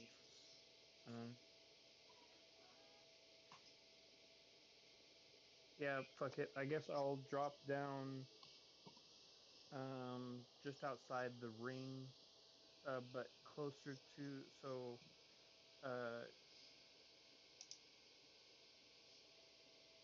Alright, future reference then. Okay. Still got to do what you wanted to do. But future reference. We'll just, well, I'm not going to retcon anything about it, but I appreciate you throwing that out there. Thank you.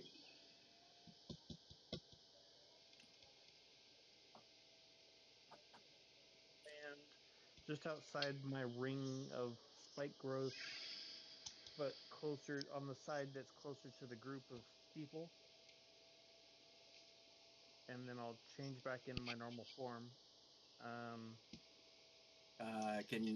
Who's moving for you? Eldrin, where do you need to go, Nessora? Just outside the ring, so I'm not landing in the spike growth. On the side closest to them, yeah, that'll work right there. Okay. And then I'll change back into my regular form. Okay. And since that's a bonus action and I didn't have to use it to dash, I'll use my action to use my tattoo of fireball. And fuck, I can't do that because Zenfire's right there. Nope, you don't. It's What? not What? fireball. Or whatever that tattoo is. The Eldrin's hand effect? Whatever Definitely the not. tattoo is that we both Definitely not fireball effect, but okay. Go ahead and roll your attack, and tell me who you're attacking as well.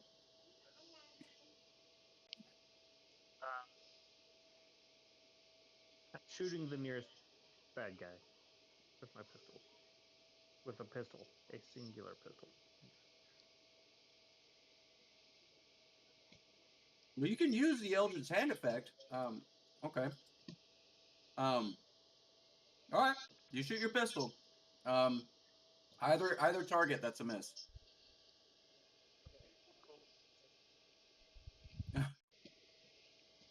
All right. So that's your bonus action movement. Yes. Yep. Okie dokie. And give me just a second. It is now Jorah's turn. Nope. What?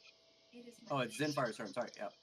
Do I take I gotta fire prep up damage for. at the beginning or the end? Yep. It is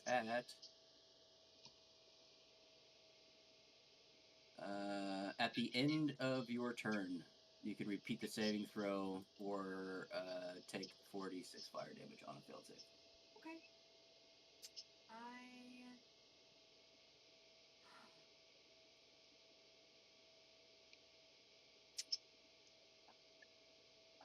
Okay. I cast Spirit Guardians. Okay.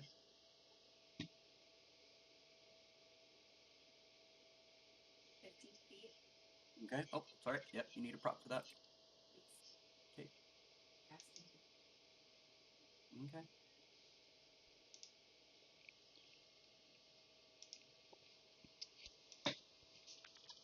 Whee! Uh-huh. And as a bonus action, will cast Sanctuary on myself. Okay, can you, let me, actually, I'm gonna read Sanctuary while you're doing that.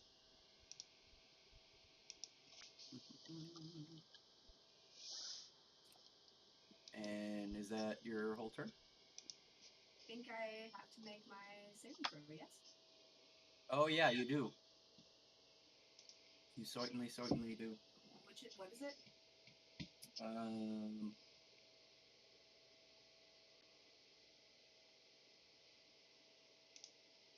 Dex. 15. I have Okay. point. Yes. Fuck you. I have a final luck point. Okay. I should not have allowed multiple luck points to be used in the same turn. Go ahead. I am no longer on fire. Okay.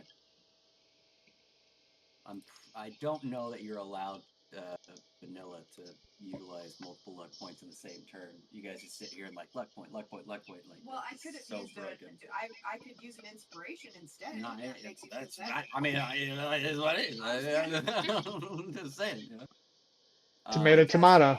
You can spend one luck point. Yeah, one luck point at a time. Yeah, saying luck point is, yeah, I don't think you're supposed to be able to do inspiration and luck point in the same turn either. But I'll give that one to you because that's, the way it's been going. All right, let's see. So the effect of, it's okay. It's all right. That's just so OP to do it that way. Anyway, all right, so that's down. It is no longer your turn. Yep. Correct. Okay, so go ahead and roll for damage for Jorah, please. Or wait, I have to make a save throw or what? For Spiritual Guardians.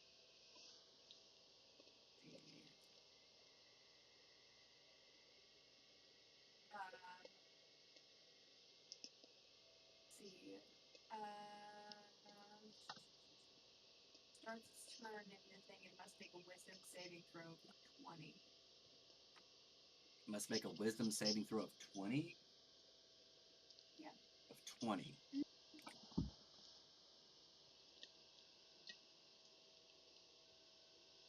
Okay. Okay.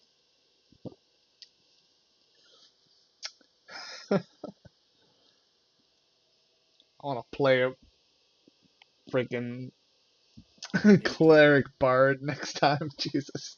Right. Uh, Oh, I mean, that's not bad for him. He takes 15 damage for being next to me, you fucking prick. yeah.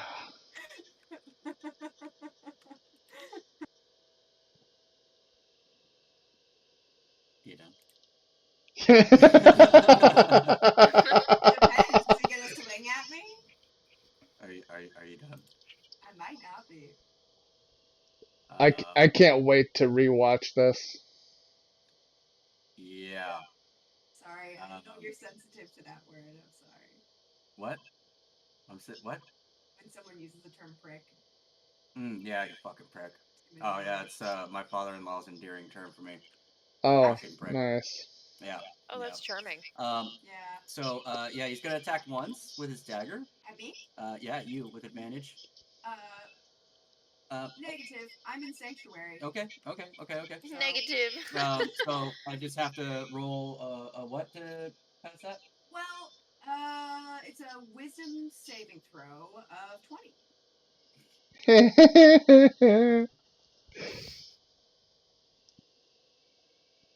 If he hits a nat, no. On a failed save, the creature must choose. I nat 20. I fucking nat 20. Look at the screen. Look at the screen. Look at the screen. Look at the screen. Look at the screen. Look at the screen. Look at the screen. Look at the screen. Well, that's your saving throw. Now you need to make your attack roll. Oh yeah. Oh okay. That one. That one. One, That nat one. one, nat one, nat one, nat one, nat one. So that's first is a dirty 20. This is with advantage, but I'm gonna crit fish that one, just to see. So yeah, so dirty 20 on the first attack. 20, 23, or a 26 to hit. So both attacks hit. Plus, I'm gonna sneak attack. Because I have advantage with the flanking system. So I'm gonna roll a sneak attack with my first attack. So that's 19 plus the 8. So that's 27 so far. Plus 7 is 34. You're gonna need to beat a 22 con save to keep that spiritual guardian up. Sure, it's not a wisdom save. What's up? I said, are you sure it's not a wisdom save I'm supposed to make? So that is 34 damage. I heard you. Okay. And yeah. I heard you, okay?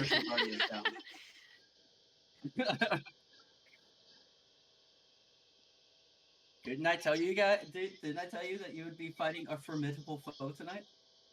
Yeah. Yeah. And it's so funny because Allison's response was ourselves, and I was like, oh shit. Oh shit. It's rebuke. Right? What do I have to roll for that? You point your finger, literally the spell. You point your finger, and the creature that damaged you is momentarily surrounded by hellish flames. Dexterity of 19. Dexterity save 19. Yeah. That's now canon. Anybody who ever uses Hellish Rebuke is Natural just 19, flipping off their which target. means that because which means because of his roguish ability that he takes 0 damage because he made the save. See what I have to put up with? See what I have to put up with. Well, Yeah, I know. This is all freaking John and I. We did this. I'm sorry, y'all. This is our fault. Sorry. Okay. So that is Jorah's attack, multi-attack. Not really super worried about moving or anything. Did he use his bonus action? Yep. What was that? Well, you did 2 attacks. Well, he has multi-attack. Yeah, so that's... Plus a sneak attack. So there you go. No, he still has bonus action available. No. Yeah, he does. Sound right. Yeah, no, Yeah, from the DM's perspective, rogues are fucking annoying. I was so excited to play one this time. One? Oh, that's not a bonus action.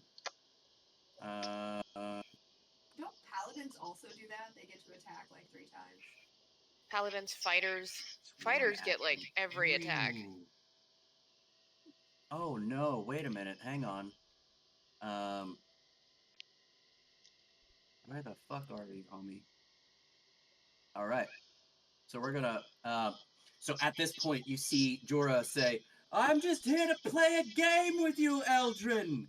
And he throws a fireball right at his face. Eldrin, I need you to make a dexterity 15. Let's fucking go. Come on. Let's fucking go.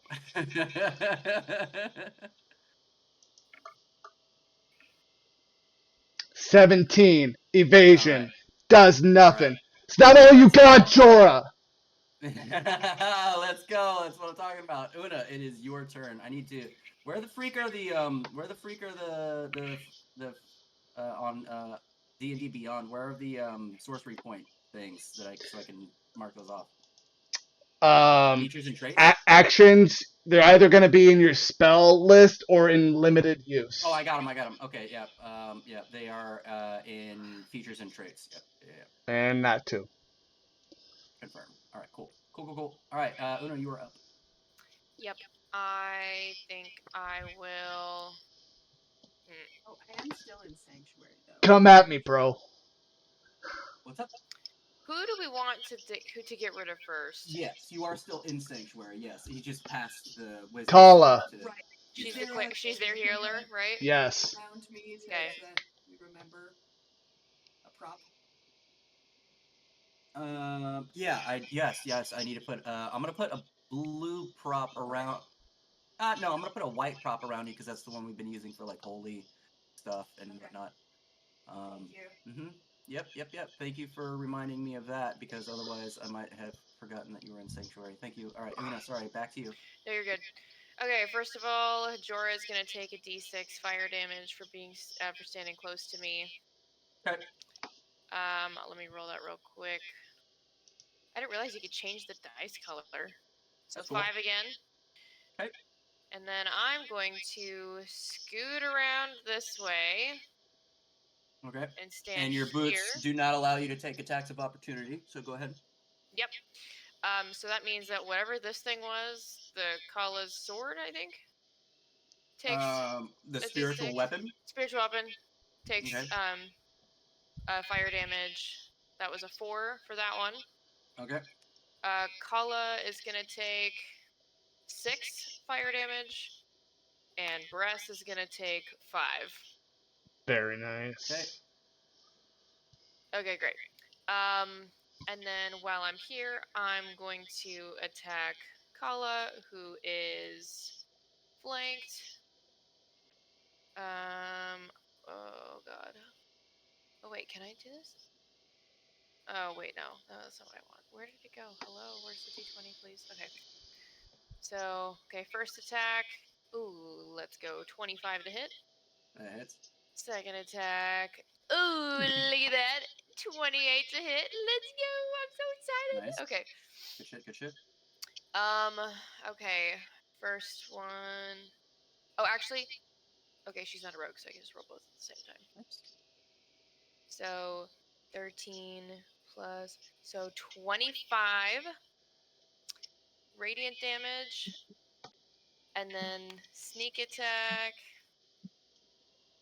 for an extra 25. Let's go, bro. Right. Dude. Okay. Let me see. Unfortunately, my favorite foe is still Lieutenant Jorah, and I can't change that. But what I can do is attack with my pixies for one more petty D6. 2 damage. All right. That is my whole turn. Let me see. Get shit on. All right, cool. That's my whole turn. So I'm good. Dude, I'm obsessed Fine. with this spell. Oh my Yeah. god. That's your whole turn? Okay. That's my turn. Yep, I'm gonna stick right that's here. your turn. Yep. Awesome. Okay. Yeah. Bress is going to Yep, I know. turn around and say, "You should join our army," and then turn back to Zenfire. And Making Like, conversation. you should join ours. Oh yeah. Persuasion. He seems dumb enough. He might actually do it. He seems dumb enough. Not with Eldrin calling him stupid over his shoulder. He's not gonna want to join our party. So both attacks being made with advantage. The first one is a nat 20. I'm just gonna go ahead and roll for damage on that. Did you forget my wisdom save? Oh, nope, did not. Hang on. The wisdom save is 20? Oh, yeah, no. Yeah, no. He's like, okay. he's a lot of things, so but why I'm is just it gonna, one of them? yeah. I'm just gonna go ahead and say that that's likely not going to have hit. Okay, so he has to then turn that attack at someone else, right? Yes. And the only other person right next to him is... I know. Kala's next to him. You could attack Kala. So that was, No, it's fine. what, 25 to hit, was it? Yeah. Sorry, 28 to hit. Yeah, and that was for 13 damage. Uncanny dodge. Are you concentrating on anything at the moment? I am. I'm concentrating on my fun, like, fire feet spell. That's Okay, yeah, you're gonna need to beat a 16 con. 16 constitution. Yeah, it's half the damage plus 10. Come I on. hate con saves. Come on. It's half the damage plus 10? I thought it was half the damage or 10. Oh, wait. Then it would be a... No, because we've been playing that it's been half the damage plus 10. Oh, but you uncanny dodged that, so that would be a 13. Sorry. So... Because you're taking 6 damage from that attack, but the con save would be 13. Come on, Una. It's a flat roll. Fuck! Okay, so you are no longer... Wait! Can I... Bardic Inspiration. Wait. 13. No, you could... The highest you could... Oh, wait, it's a D8. Yeah. Got this. Come on. So 8 plus... Come on! No! Oh! Okay. But you still Inspiration! take the 6 damage.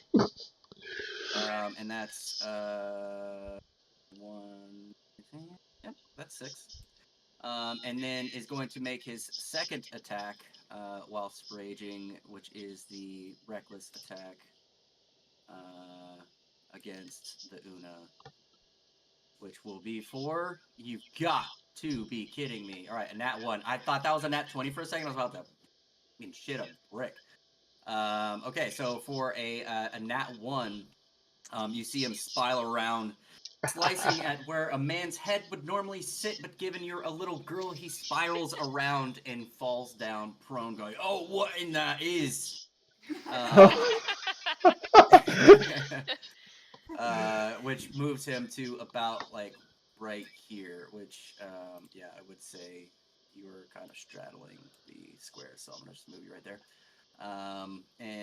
Yeah, he is prone, so let me get my... I remember where it's at this time, question mark. Yep, boom, look at that. I got prone marker, like, right off the bat. And that is the end of Bress's turn. Meeks is now up. And Meeks is going to go 5, 10, 15, 20, 25, 30, and is going to cast Spike Growth. Whoops, hello. Nope, undo that. Stop. Whoop, what are you doing? Undo that. This button. this button, right on top of Zenfire. Yeah. As a bonus action, is going to cast Healing Hands.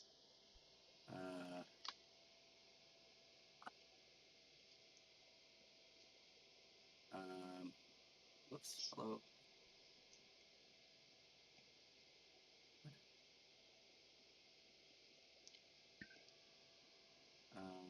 On Kala. Is that a long range spell? Healing Hands? Is it Healing Word? Sorry, Healing Word. Derp. Yeah.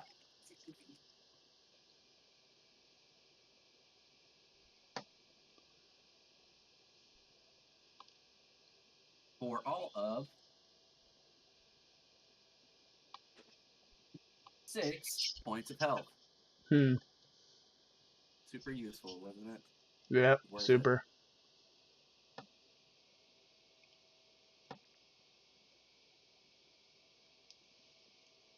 It. Okay. It is now Kala's turn, who is going to look at Zenfire and say, "Be gone," and cast Banish. No! I already used my reaction earlier. Damn it. Do I need to do a Wisdom save for the banishment? Because it's not an attack necessarily. Yeah, no. Against attack, yeah. Any creature who targets the warrior creature with an attack or a harmful spell, but it's not even. It's not a harmful spell. Either. It's a banishment. It's just banishment. Yeah. Okay. I think I just spoofed. For 1 minute. So that is. Wait, what? Oh my god, do I really need to? Oh no, it's under spells. So that's a DC 20 save for the was it Wisdom? For the banishment?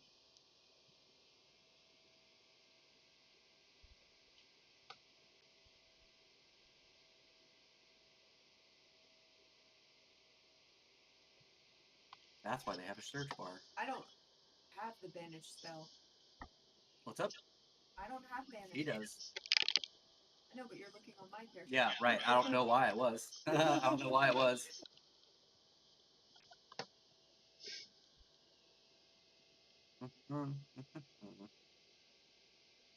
Oh, it's a charisma saving throw. Oh, nice. Okay. Of? 20. Really? Really? Against this person? Mm-hmm. Huh. Respect, huh? Yeah. Yeah. Come on. No. You have inspiration. Sure. Do it. You can do it. Charisma. If you poof away, my flanking bonus is gone and I'm fucked. I am still here. Yeah, she made a save. 24. Hell yeah. But take off one of your inspirations. At that, she's just gonna be like, "Fuck!" And is.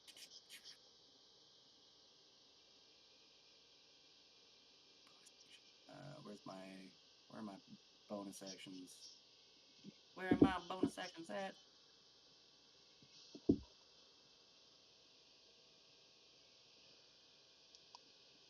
I'm gonna yell out to Jorah. Just as you are second to me, your group is second to mine. Oh, let's go. Damn, Love it. bro. Damn. Take 2 psychic damage. Right?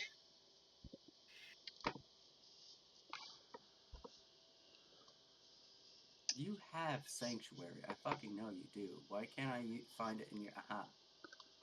Aha! Bonus action, cast Sanctuary on myself. A bonus action. Yeah. Alright, so, she is... Oh, that is gonna be interesting. We're gonna do some stuff. Oh, I want to know if somebody's taking a damage over time and they cast Sanctuary on themselves. Does that mean that you have to pass a Wisdom saving throw to continue damaging them, or no? I have no idea. We're gonna have to Google that by next week. I mean, because Sanctuary, like, Because this is literally the end of the round right now, where she would normally take that damage. I think she still would. I think she still would. Yeah, because You know what? the Yeah. spell. Spell either. You know what? Yeah. She's within the sanctuary, but the magic is already in her. Yeah, So everything exactly. externally coming to harm her. Yeah, and it wouldn't. It's not a concentration spell, so it wouldn't like break or anything. So go ahead and roll for damage. Yeah, she on took that. she took 5 damage. 5 damage. Okay. Yeah. Cool. All right. So with that, that is where we are going to leave. Oh no, it's not. Oh, I forgot. So the ground continues rumbling. And I just, before this happens, I just want to say I placed these markers. Allison can be witness. These markers have been on the map the entire time. So don't hate me on this. Yeah, I can see them. Yeah. But at this point, you hear, last chance to get out of here. And it is at this point that an insect plague begins to swarm anyone within the area. Is going to be needing to make a quick save for me, which includes Bress, Una, and Nessora. That's it. I'm calling him Breast. You're calling him Bress? What's the save? Let me look up the save is a 17. Yeah. And it is going to be a Constitution save. Mother fucking Christ! I thought about getting this spell because it's so fucking nasty. And that's gonna be. Damn. Yeah, I looked at this one as well, but Nope. Briss failed that for sure. And I'm just gonna use this one, so it's. And it's one of those half as much on a success type deal. So it's gonna be for 17 damage, which isn't the end of the world. Nessora, can you go ahead and roll the Constitution save of 17? Is evasion applicable here? This is an area of effect spell, so yeah, it's gonna this goes for gaze as well. Is the thing? Yeah. Well, it's like This you one- can nimbly dodge out of the way of certain area effects. Well, did you make the save or no? No, but it's like you take half damage if you fail, or 0 damage if Right. you. Yeah. So okay, so then you take 8 damage. Okay. But did you hello? Yeah, I'm here. No, I didn't know how many to roll. Sorry. I was just gonna ask you to roll a Constitution saving throw over 17.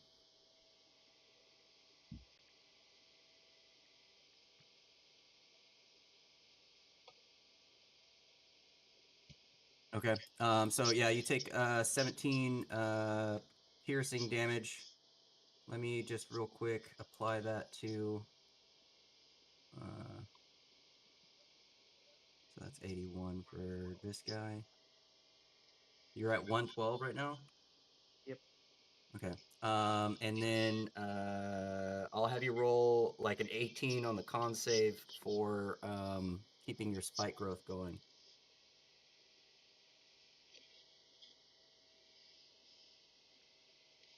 Unless you wanted to have dropped con on that concentration.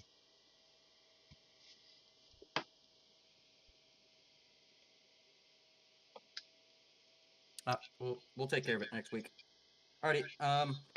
Okay, so at this point, there seems to be something else in the swamp that seems to be warning all of you to leave. And with that, I will say I appreciate everybody being here for my game and having a good old time. Thanks for letting me beat you up, and thanks for beating me up back, I guess, because that, that hurt my face a lot.